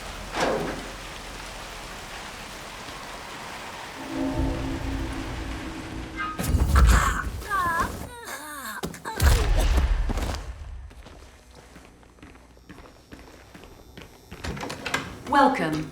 Please follow the grey line to security check. Thank you.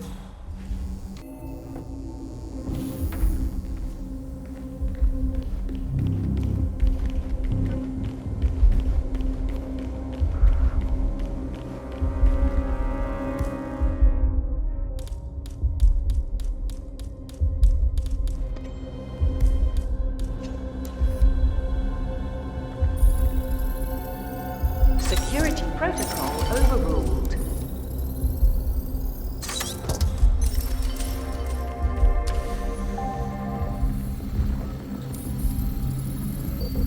Security protocol overruled.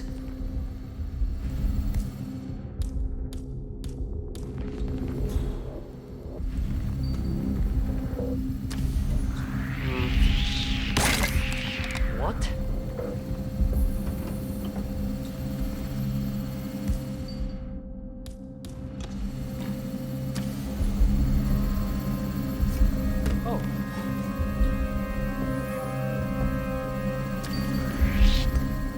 Hey, you can't be here.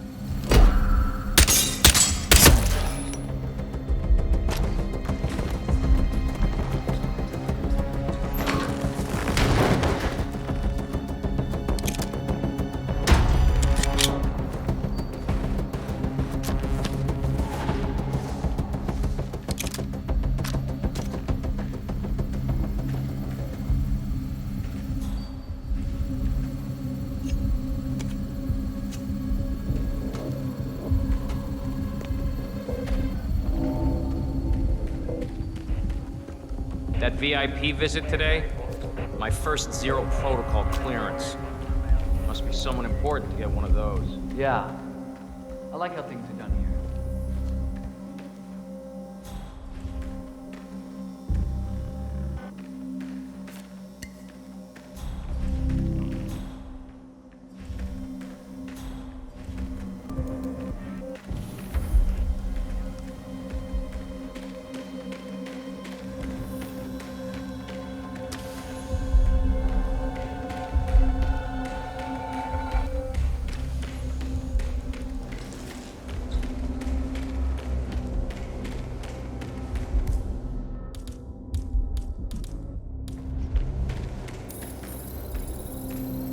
Access granted.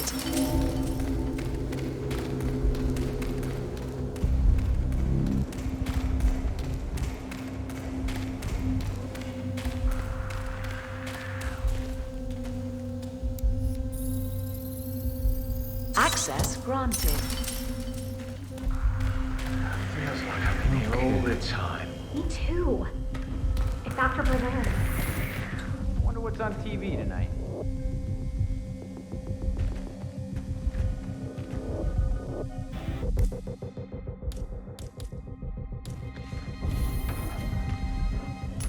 Damn.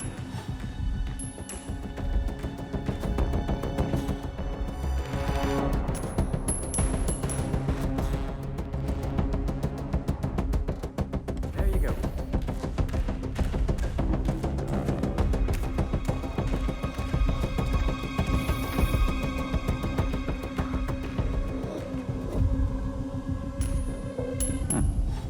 Okay.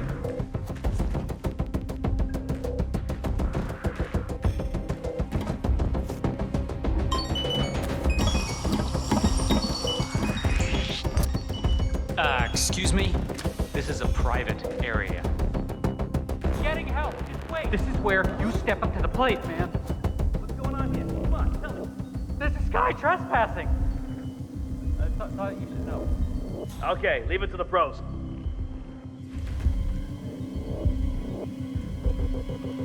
You can't be here. Sir, if you'd follow me.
Access granted.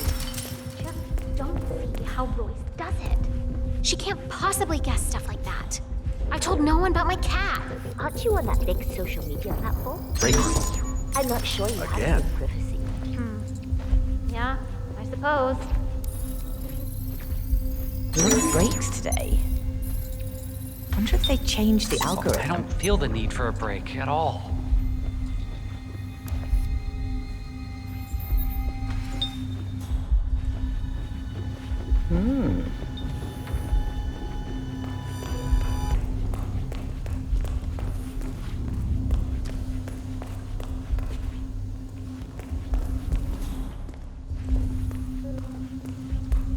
Good evening.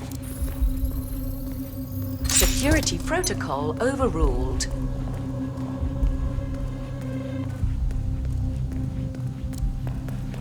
You don't have clearance to open this door.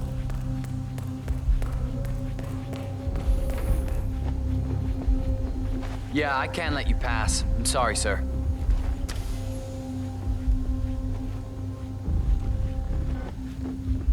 Simulation. I need the demonstration to be perfect. Sure, I can do it again, but we've got all the markers.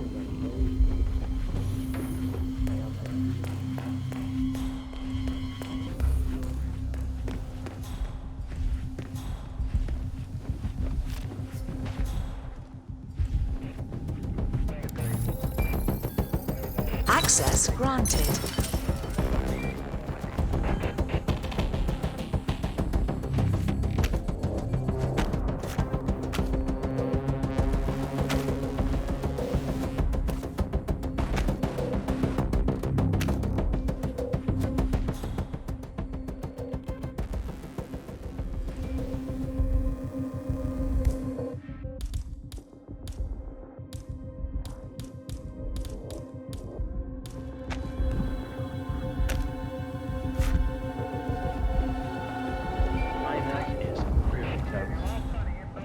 Can I have a cigar for you later? Heavy buggers when they're not doing the flying themselves. Oh, tell me about it. Now, I don't see why we can't use the animal. What? I hear they're really doing good. Stingy. I drafted them out. The air is drugged in there? Yup. The miracle fumes are plugged into the aircon from the little utility room.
Security protocol overruled. Access granted.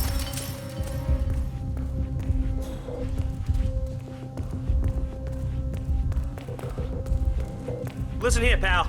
I'm sorry, but you ain't coming through here.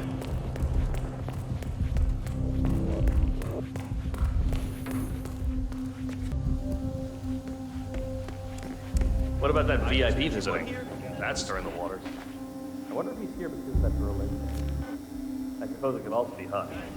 It's not exactly behaving irrationally if you believe what Royce has to say. I heard her shouting at him. You got that right.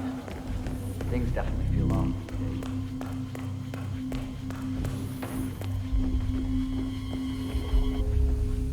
Royce knew Vincent's girlfriend was breaking up with him before he did. She's spying on us. All of us. Well, we're in it now. What there is to know, Actually off today. she knows. It doesn't Still feel doesn't like it. feel right.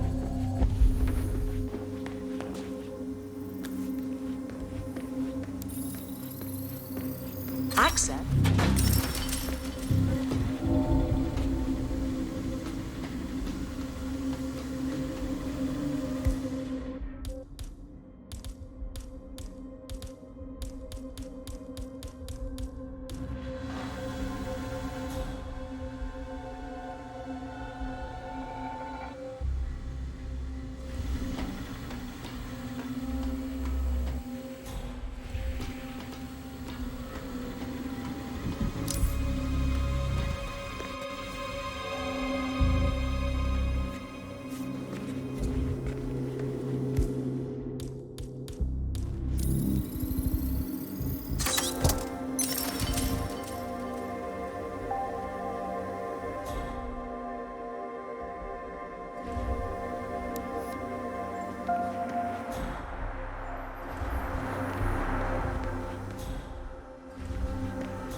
I just don't feel comfortable with Royce knowing intimate stuff about us.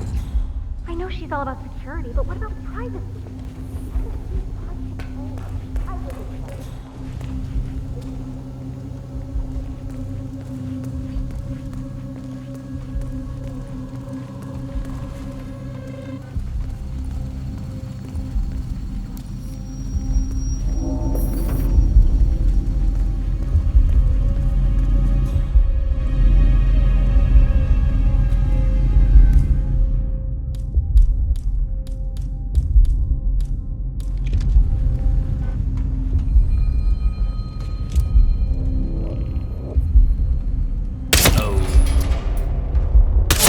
Both targets down, good.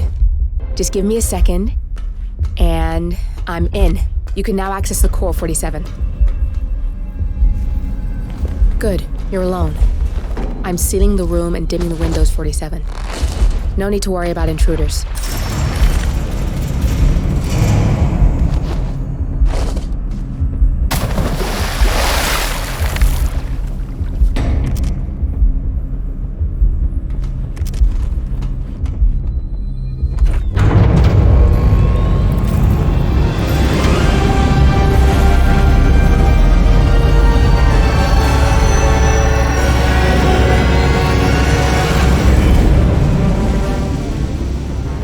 It's all here. Clients, operatives, every hit the ICA ever sanctioned. Enough to shut them down for good. But first you need to locate all files referencing Diana and yourself.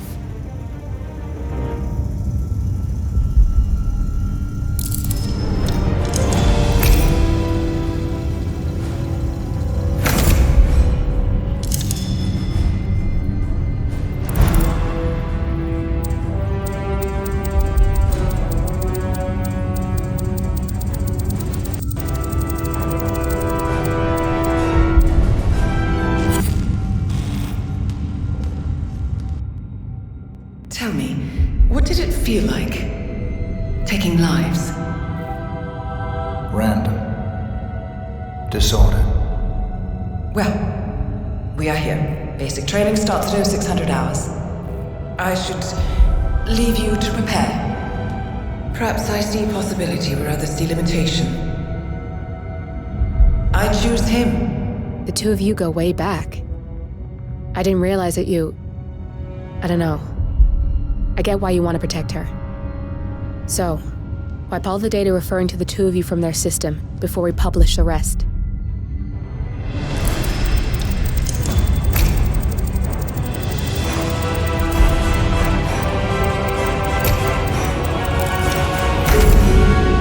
Okay, good. I've set up a link to an information nonprofit site. When you press that button, it's up there and the whole world will know. There's no undo 47. This will shut the ICA down for good. You really okay with this? It's who you've been for so long. Maybe it's time for a change. I'll just return things to normal. No need to alert them we were here prematurely. Safety switch detected. Shit! I missed that. We're blown, 47. I can hold the doors for a little while. Use the fence to get out. Go, now! All personnel, breach protocol initiated. This is bad. That means they'll shoot on sight. I'm gonna create some havoc, 47. Make the core melt down. Maybe we'll divert their attention a bit. Warning, core overheating. Warning, core shut down. Temperature critical. Warning, fire detected.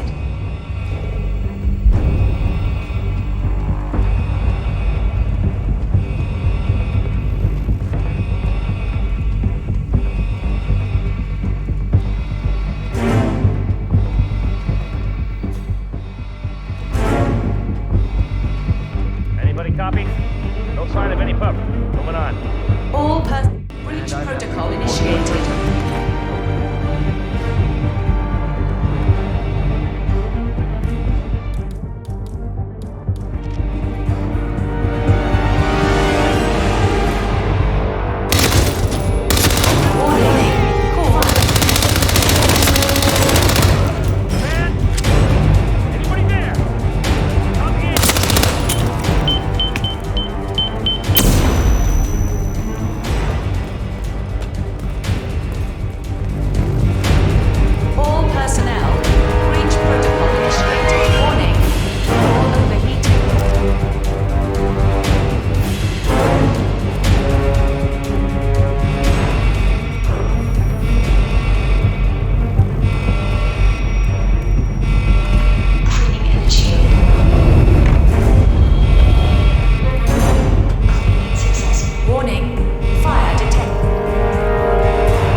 shit. That was tense, 47. Oh, shoot! You gotta be kidding!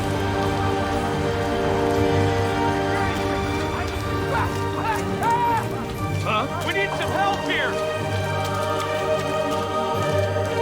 Have a security breach. I brought out all the details. Well, there he is! Someone kill him already! Shit! Hey, move different.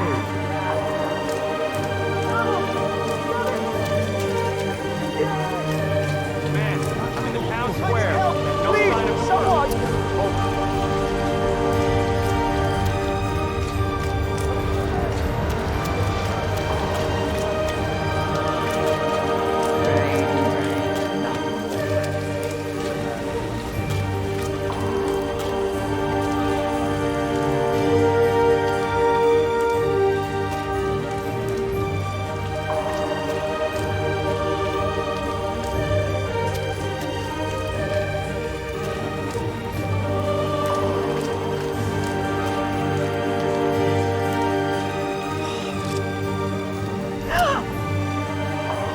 So, this is how it ends.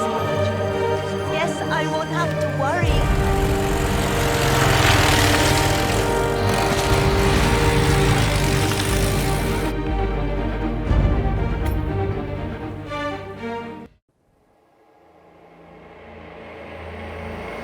We turn now to the data leak bombshell causing shockwaves across the world, the so-called ICA files. The disclosure of You win. So, what happens now? The ball's in your court, Miss Burnwood. I do have other candidates, you know. Most of whom have never tied me to a chair. You've seen the news. That was 47 acting on his own. He is untethered, he is unstoppable, and he cannot be bargained with. He will find you, Mr. Edwards, and I'm the only chance you've got. I'm listening. 47 has one weakness. Me.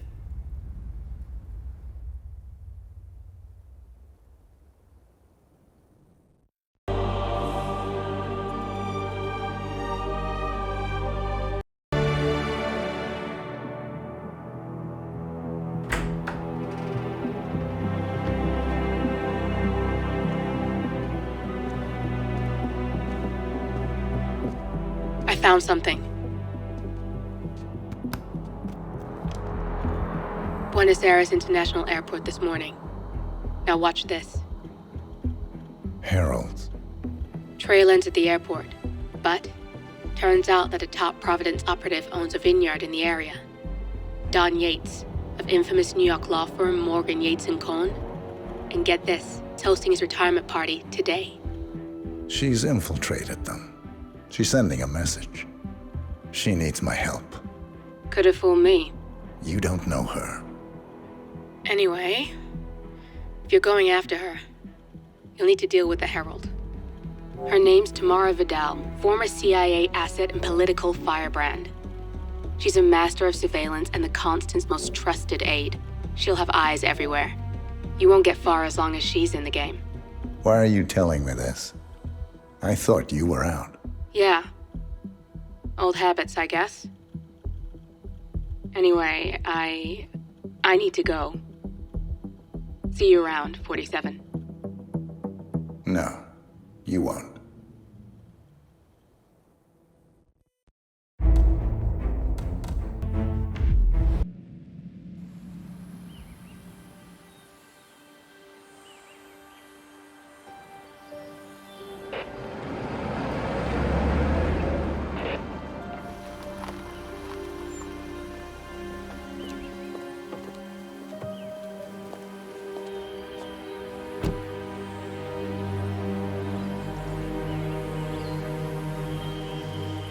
Because you're not an idiot.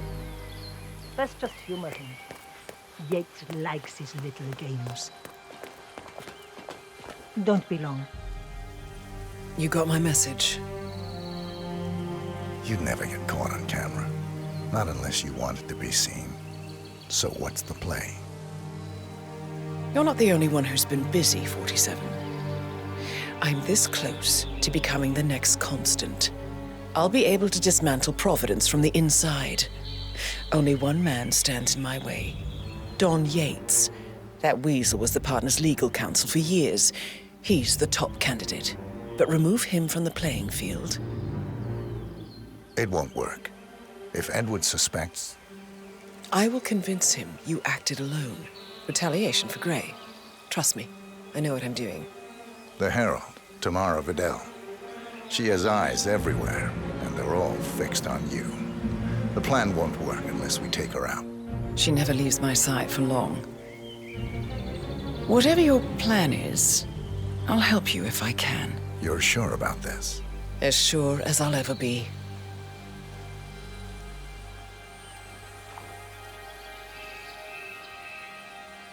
Here, I got you an invitation, just like old times. Come find me when it's done.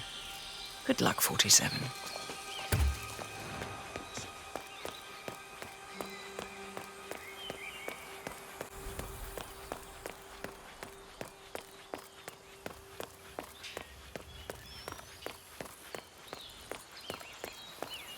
Ready, Pam?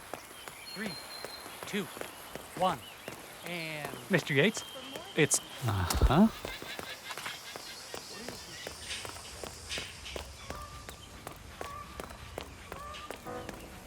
Oh yeah, you should really go back the way you came. Don't get me wrong, but I hope we never meet again.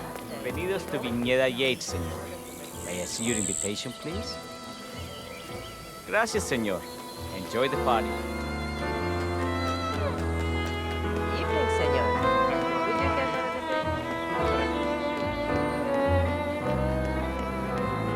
Tamara Vidal. I'm here for the tour, it seems. Ah, yes. Miss Vidal. Corvo, got a message from the boss. Duty calls. Let me guess, the Burnwood woman. That's right.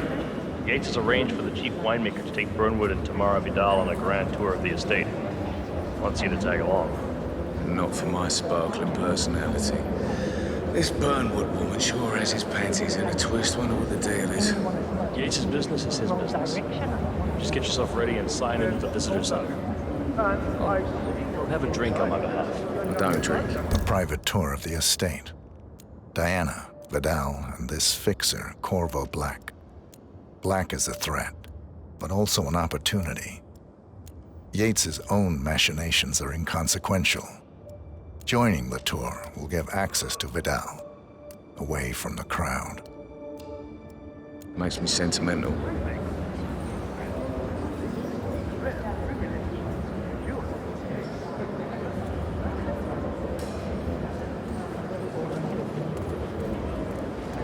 Mr. Yates. Yeah, I got your message. You mind telling me what I'm... Hey, brah. It quite spoils a party like your guests inexplicably Yeah, broken a dead. bit of an accident. In fact, a couple of spots come to mind. On the tour or after. Something Dutch sounding? Stand by. So Hey you're there. not sure yet? Does that mean there's a plan A? One where I don't stand a 50-50 chance of getting caught? I mean, you do realise the risk here, boss. Broad daylight, workers around. Who exactly? It's a nice guest, but a bit hubristic, you say? It's Yeah, not right. even been appointed. But if I'm going to be one of these heralds of yours, you need to start letting me in on a few things. Okay. So I'm more who's of a this fear for? man myself, but if Yates wants to bring the Heralds closer together and play the modern boss, I don't actually mind. No problem. Edwards always was. I just never framed an urban legend before. Very post-truth. I like it. Closest legal advisor. Not even Thomas Crofts or Eugene Cobb had a direct line of contact. I'd say Yates is at the top of a very short list. So, how do you feel about Burnwood? How do you think? She and her friends killed Yamazaki. Cassidy's probably rotten. How does she fit into a Herald?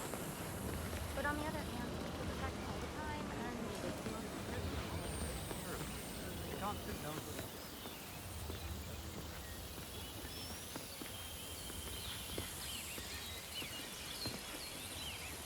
Please.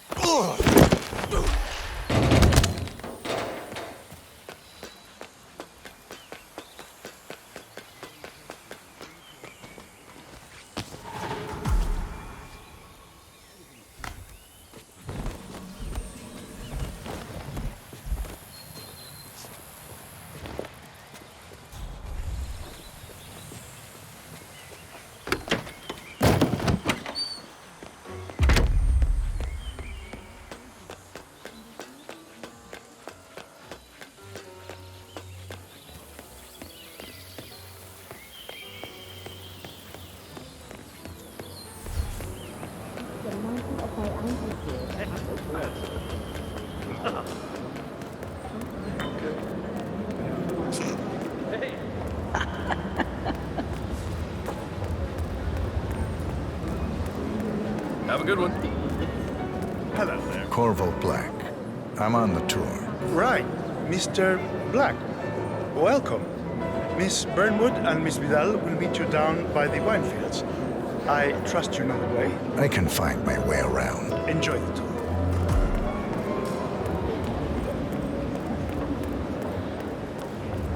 No, they were discreet about it. I got a glimpse.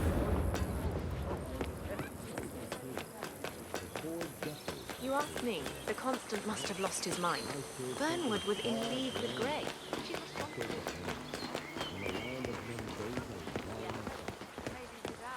Over here. You two must be Burnwood and Vidal. And you must be Yates's garbage man. Sorry, but I didn't catch your name. This is Corvo Black, Tamara. He's a ICA regular. I only work with the best. Well, we're all here, it seems. Except for our guide, the chief winemaker. Looks like we're stuck here until someone fetches him. Mr. Black, I'm looking in your direction. Hold on. I'll track him down. Attaboy. Do try and bring him back in one piece. Counterintuitive, but that's what I do. That was a bit rude. Yes. Yes, I think he was just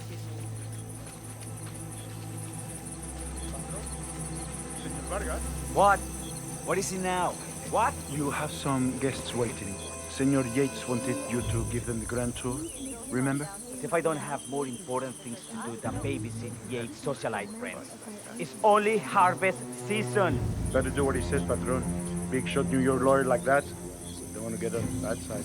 Well, I'm not going anywhere until I have decided if the crop is ripe for picking. Bring me the 3 Malbec grapes to taste, Ramon. If Yates doesn't like how I prioritize, he can weigh me down with concrete and toss me off a bridge. How's that? 3 grapes, was it? I'll get my picking knife.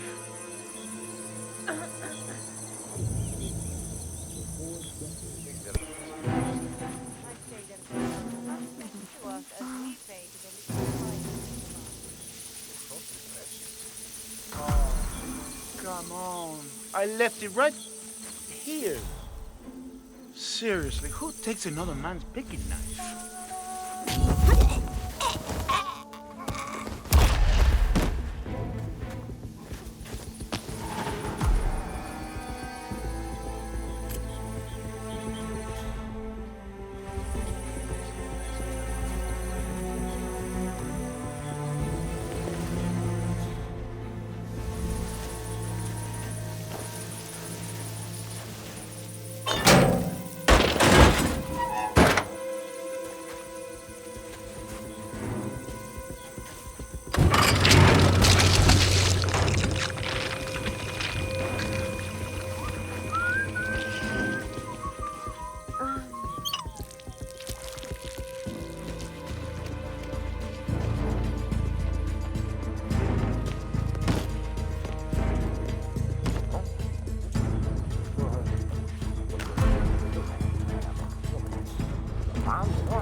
Pero qué bonito.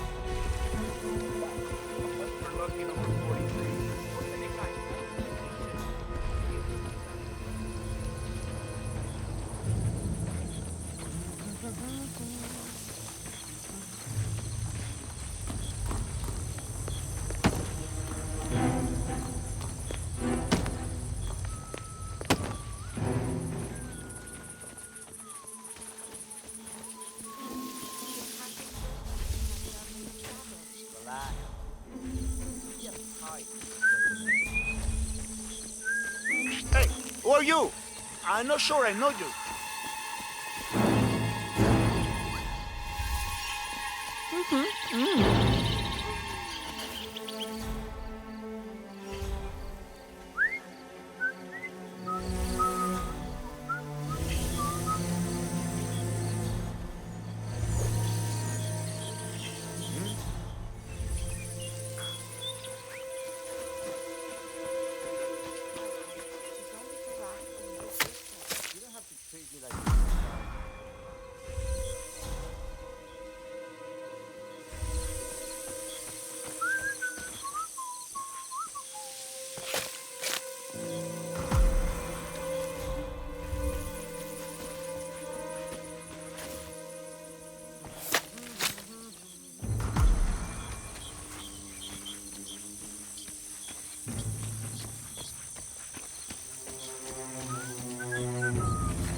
about as much attention to us as we pay to the little spiders on the vine. Mr. Vargas, I have the 3 grapes you requested. Yes, now, let's see. A lovely inky black color. Good size, large and firm. Seeds, brown, excellent. And finally, taste. Sweet, flavorful, robust tannins. Some floral notes. Marvelous. Why, I say these grapes are ripe for harvest. Inform the workers, will you, Ramon? I have a tour to conduct. Will do.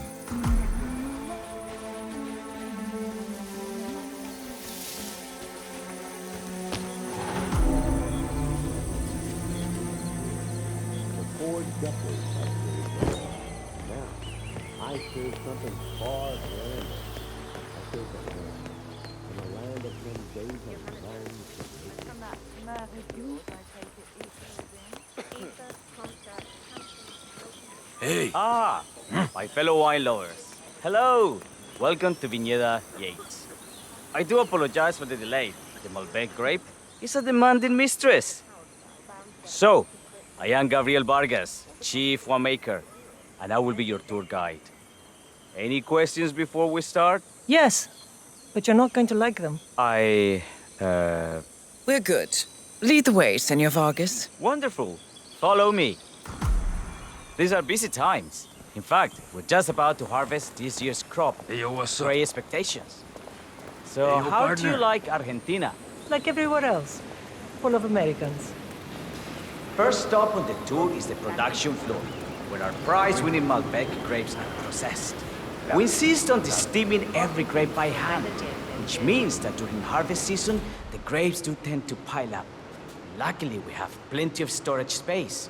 Our equipment is state-of-the-art, including an industrial-sized freezer unit, and last but not least, our trusty grape crusher. Interesting. Wouldn't you say, Mr. Black? Follow me, please. Then even a game. I'd rather just sit in complete silence today. Are you a wine man, Black? Somehow you don't seem the type. Oh, I believe Mr. Black here is something of a jack of all trades. Isn't that so? I dabble. I see. I just thought Yates might be sending a message. My mistake. Only on business. Next on our tour, the presentation.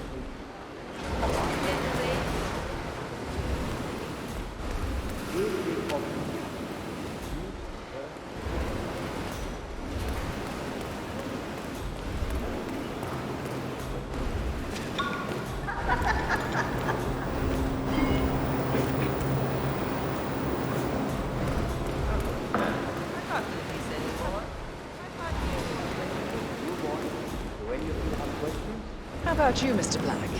You look like you have something on your mind. I have a question. It's... perhaps we can take a closer look. Certainly. Lead the way. What can you tell me about this device? Grape presser, was it? That is correct, senor. For primary fermentation, the mass is pressed through a fine filter, leaving only the flesh and skins behind. I should add, the grape stomping, the iconic practice of crushing grapes with your bare feet, is historically rare and mostly a tourist gimmick. But you are most welcome to try. Imagine you're a grape. Thanks. I'll pass. Go on. I'll take a picture of the three of you. Oh, come on, Tamara. When in Rome. Fine.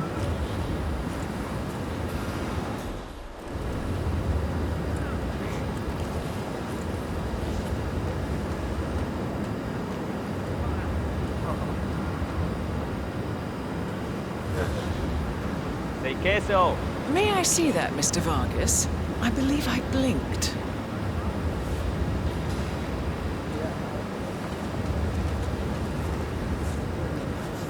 Hold on a second. Do you recognize me?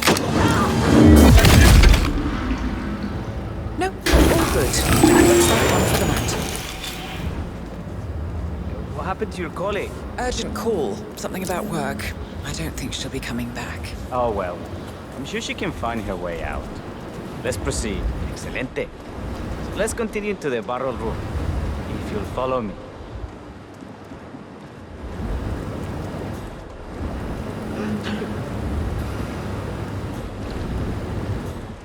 So, are you associates of Mr. Yates? You might say we run in the same circles. Law and order.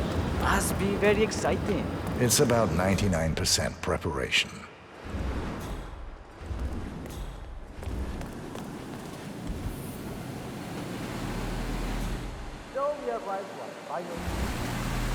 Now, the temperature and humidity in the barrel room is all controlled by the ventilation system.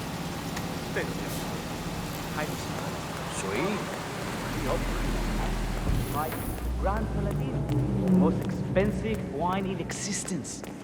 The access doors, which are made from ballistic glass, can only be unlocked from the security room high above our heads. Remarkable.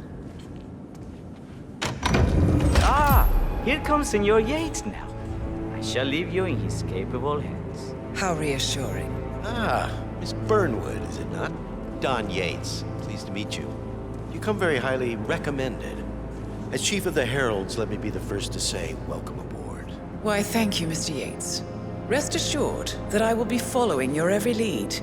Very closely. Say, that reminds me. We're about to have a little Herald get-together up at the house. Just a modest toast to celebrate my forthcoming inauguration as Constant. You are, of course, most welcome to join us. I believe you shall make a fine Herald, once the training wheels are off. I wouldn't miss it for the world. Capital. Right this way, into the lion's den. Why don't you take a break, Corvo? We're done here for now, I think. Oh, but don't go too far. I may still need your services later. I'll be closer than you think. Oh, almost forgot. Cortazar, please nip down to the wine cellar and tell Mr. Flowers, the sommelier, to prep the 1945 Grand Paladin and bring it up to the house for our special occasion. Got it, Chief.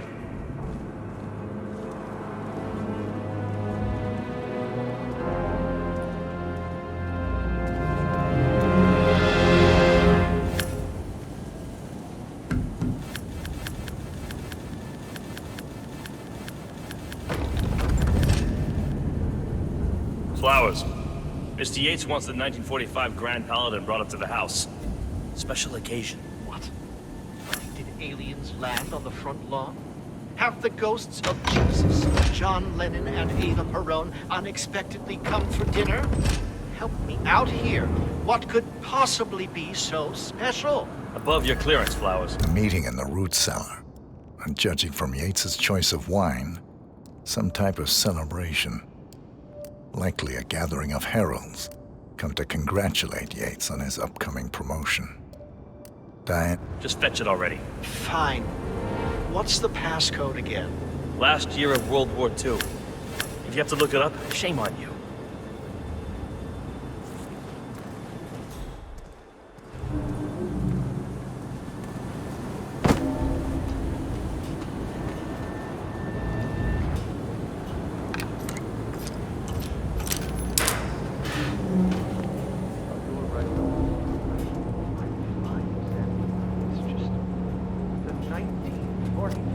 Grand Paladin? It is perfection, irreplaceable. You don't drink the 1945 Grand Paladin any more than...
Hey, Flowers, over here. Come on, while we're young. Sir, I present to you the 1945 Grand Paladin. Huh.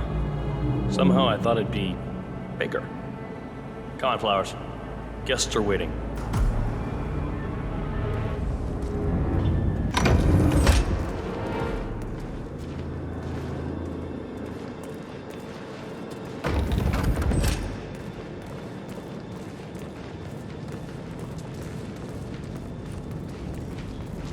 Go on, get yourself patted down.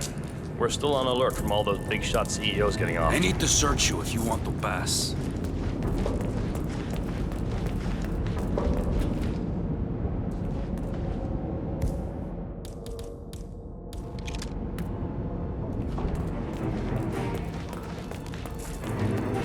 Looking fine today, sir. You seem nervous. You got something to hide?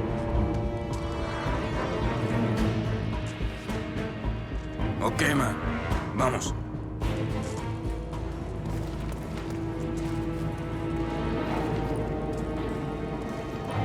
So here's the deal, Flowers. The boss is having a powwow with some employees, and discretion is the name of the game. I'm sure you figured that out already, you being a scholar and all.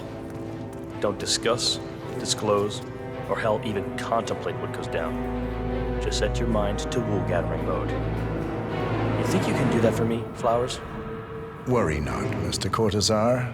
I'm the very soul of discretion. Good man.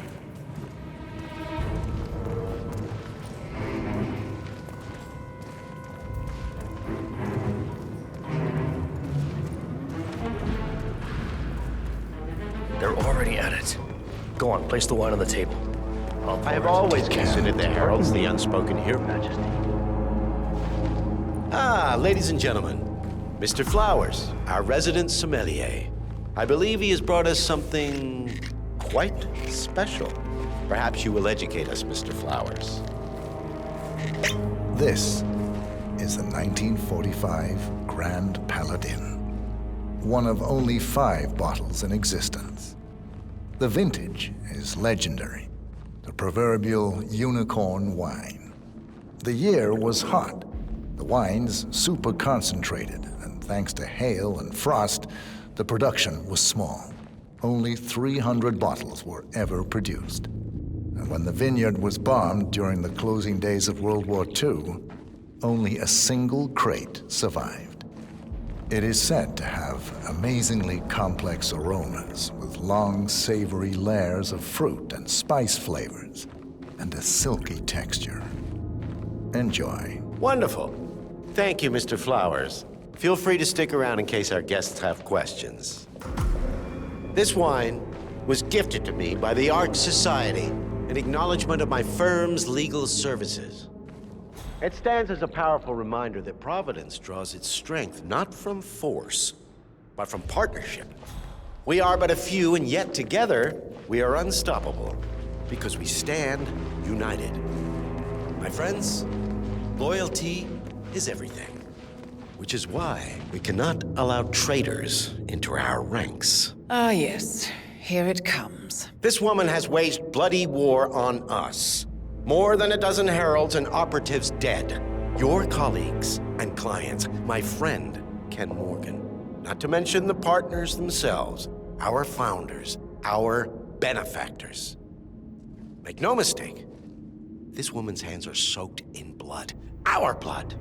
And Arthur Edwards, the new supreme head of Providence, is handing her the keys to the kingdom. Now, does that seem right to you, my friends? Does that sound like loyalty? Oh, I agree. Absolutely. Perhaps Edwards simply recognizes talent when he sees it.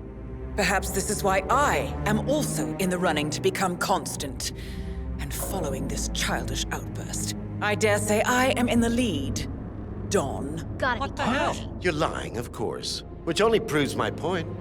You cannot be trusted, Miss Burnwood. This woman will be our downfall. That is, unless we take matters into our own hands. You are heralds, sworn to protect Providence against all threats, including inside ones. I have devised a plan. Together we can make it work. But you have to decide now, my friends. Are you with me?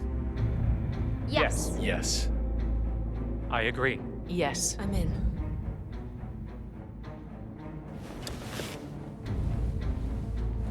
Escort Miss Burnwood to my office. I'll join you shortly. Right. Move it. Let's go. I'm warning you, Yates. This will not go your way.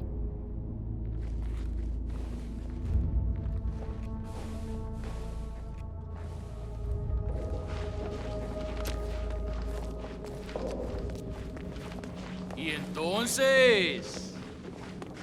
We need to get our story straight.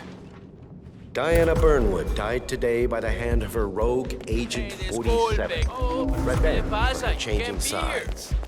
Remember, Flowers, you never saw a thing. Not a damn thing.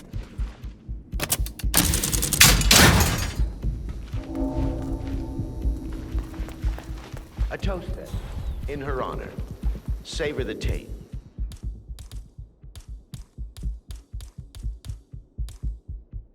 It's because you never will again.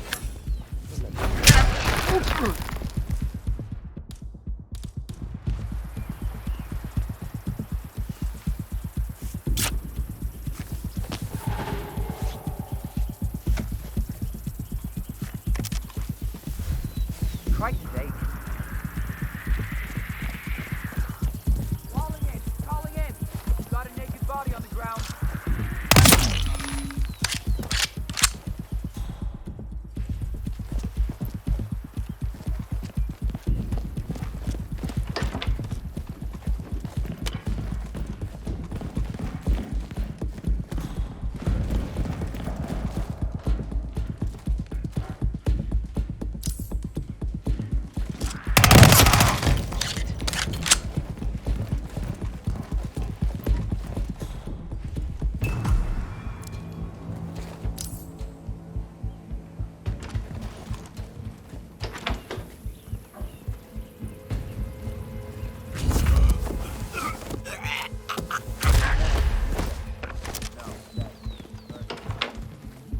Quick!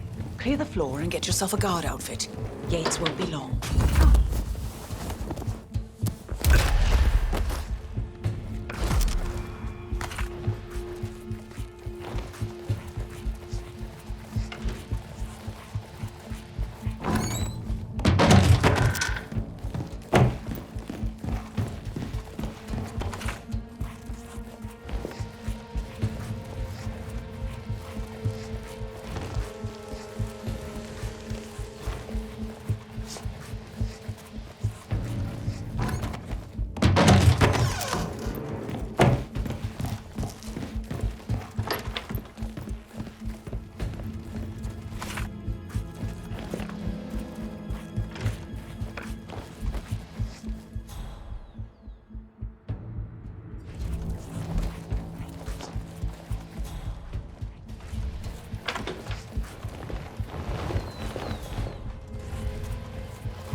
Good. I was beginning to worry. Were you? No. Listen up, 47. Yates will be here shortly. He'll have his thug courtesan do his dirty work, but he won't pass up on the chance for a good gloat and a monologue. So, private space? Kill room decor? Exactly. We won't get another shot at this. Now sit down and blend in. When I provide a distraction, you just be ready to move.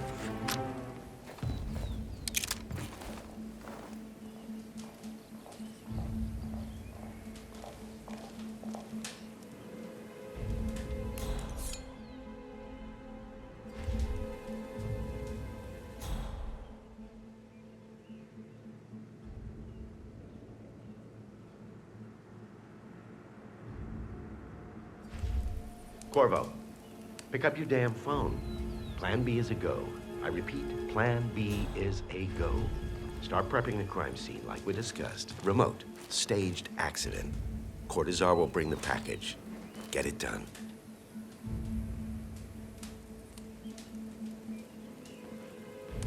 Miss Burnwood. You rolled out the red carpet just for me. Don, you shouldn't have. So confident, even in defeat. I suppose you're not used to danger, always safe behind your screens. Just tell me one thing before we part ways. Why me? Why you? Why would Edwards trust you? Please. It will keep me awake at nights, and I'm 65. I get up 4 times to piss as it is. Oh, it's simple, really. Edwards is proud.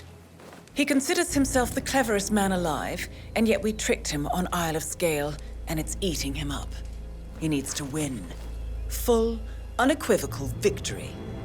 My recruitment was just the feather in his cap. By the way, you were right about one thing. Yeah? I'm all ears. Oh, shit! Turns out this woman will be your downfall. If it's any consolation, Don, what are your you doing, you instincts were asshole? dead on.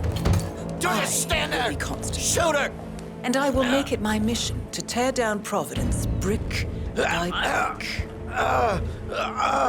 Finish it. Such a good boy.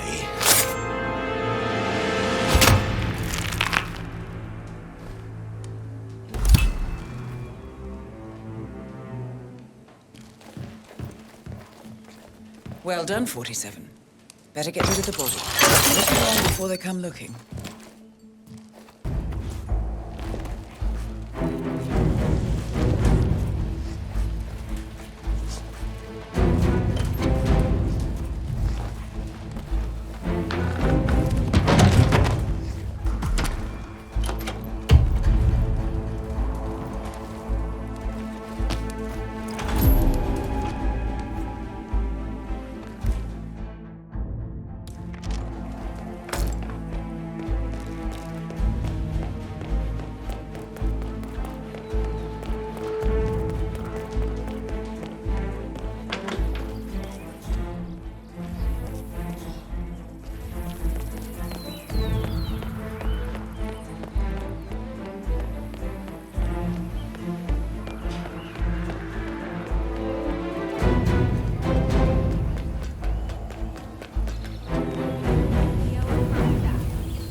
It's done.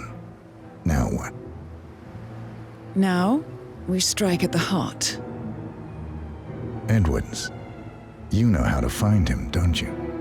Why, Edwards finds you, 47. He is untraceable, and he never lets you forget it. He is cocky, and that will be his downfall. What's the plan? Too many eyes. Meet me at the Olive Grove at sunset. One last tango, 47.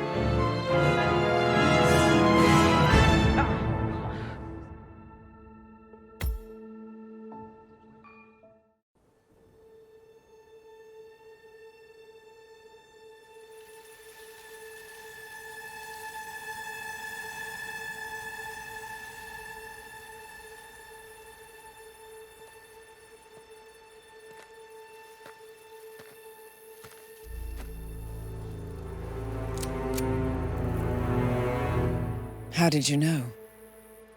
Your deal. That kind of power always comes with a price. What's yours? I think you know.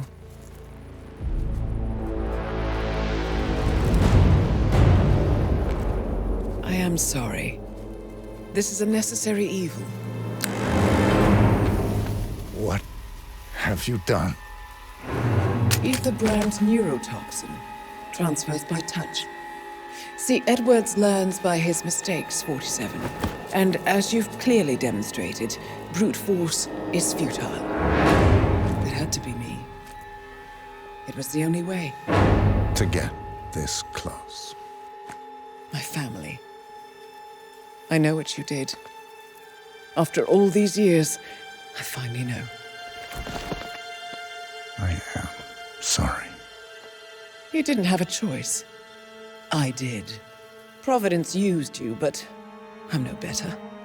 All I saw was a blank slate, a weapon to wield. I told myself it was what you needed, but people aren't meant to be controlled. This is a kindness. Goodbye, Agent.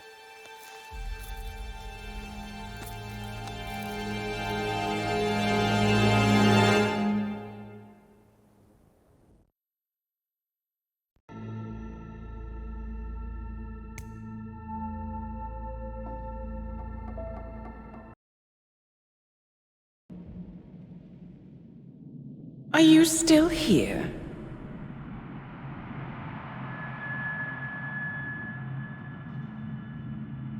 Still clinging on to your self-image? Agent 47, the apex predator.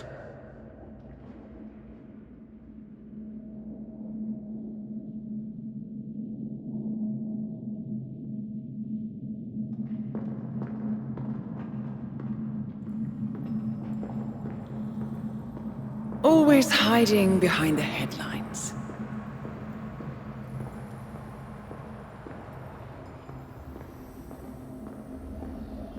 Was perfection its own justification? Or a willful distraction? A wall built contract by contract to shield you from the uncomfortable truth. You're exactly the tool they bred you to be. Sir, that red tie, smashing. Quite a piece of work you are. How could you possibly function on your own? You never even had a name. Until I gave you one. That's him. Burnwood never ceases to surprise me. You really are a most singular individual. And to think she wanted me to put you down. Lucky for you, I never throw away anything useful. Prepare the serum. Forgetting's not so bad. You've done it before. What's he doing? Is he still looking at us? I'm afraid so. Poor sap just won't accept his days are done. Perhaps I should take him out to the woods and set him free. Oh, it's a classic. He was a loyal tool. But everything goes the way of the horse and cart eventually. I couldn't agree more. Are you done? The toxins are playing into your fears. Don't let them. Come on. Gotta get your head straight.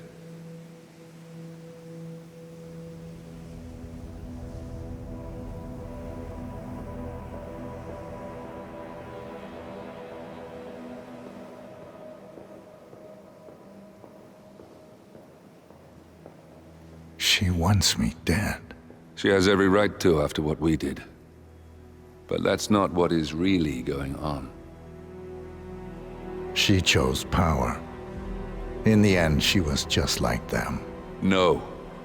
She found a way to turn Edward's own cleverness against him. The rest is up to you. I don't know how. You do know. Diana! Coming! Once you dispose of Edwards, I will dismantle Providence from the top down. It will finally be over.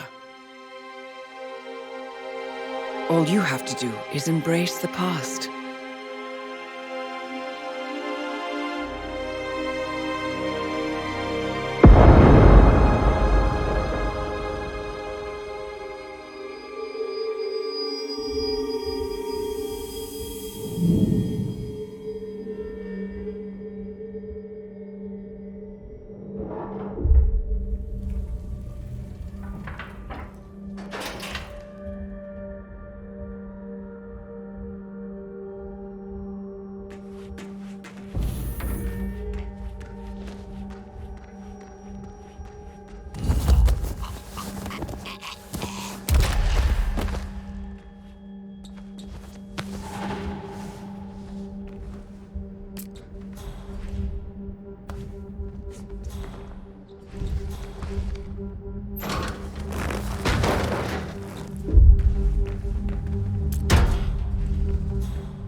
we go commercial, I mean. You figure this thing has commercial applications?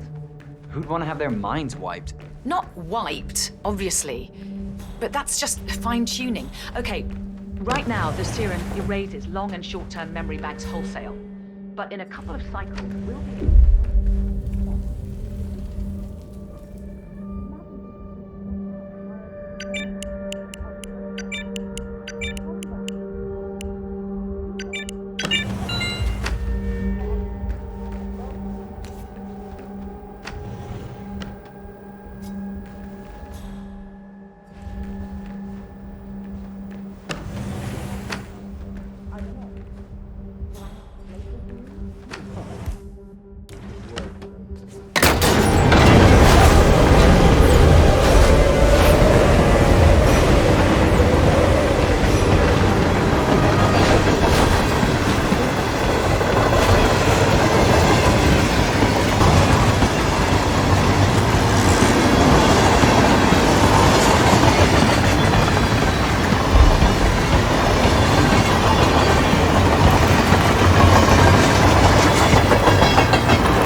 Ether Corporation bought this train through sample backup.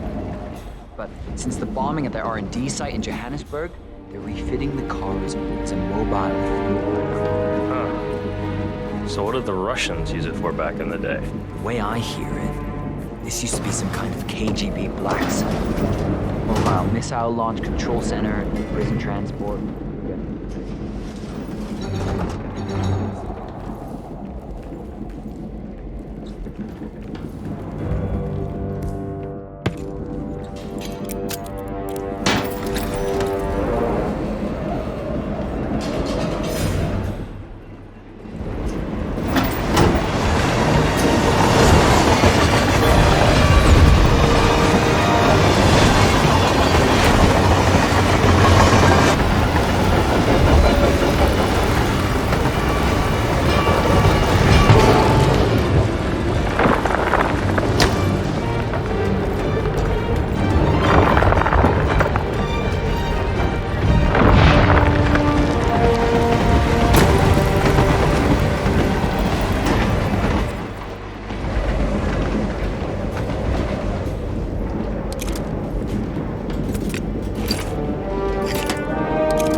supposed to be exactly? Ukraine? It all looks the same from the blizzard. Somewhere in Romania. We're on a loop. Doc Graves to your course. What about the border inspection? Use a system. Oh.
Anybody there?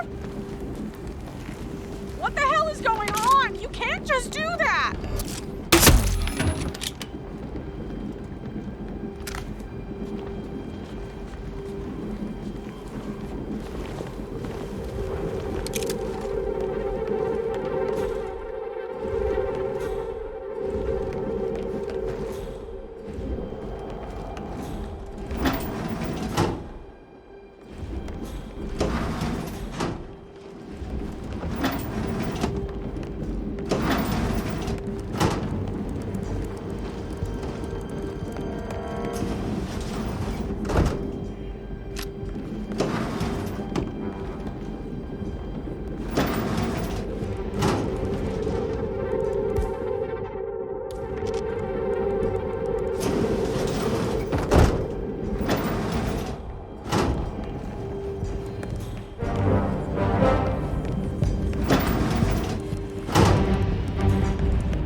Suppose there's any point calling for help?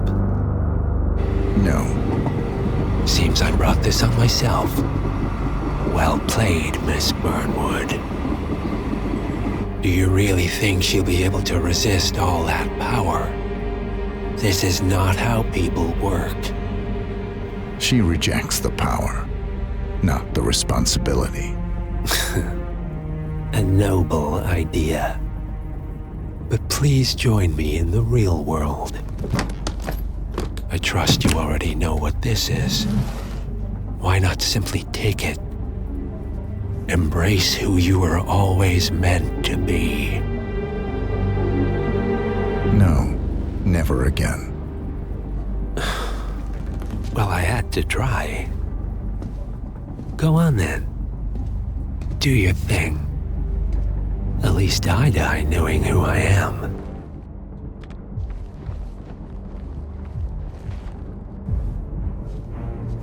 What are you doing? No! No! This is what it means to lose everything. You're making a mistake. It's mine to make. Oh. Forgive me, I seem to have, what were we talking about? Don't worry. We were done.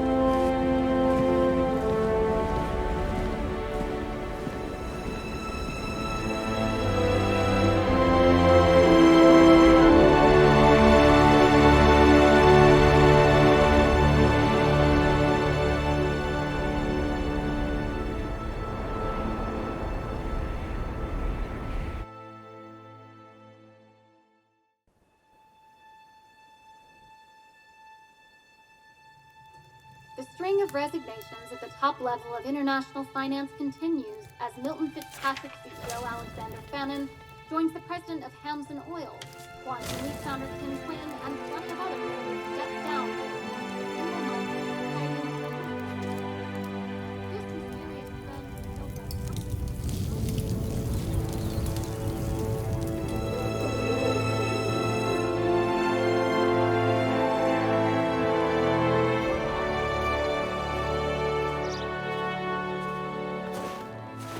It's been a long time, Agent 47. That's not who I am anymore. The pact is done. The past, dead.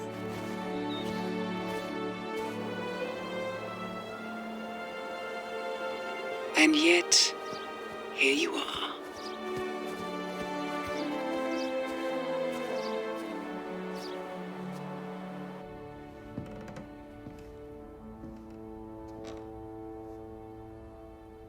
I choose this path because I can.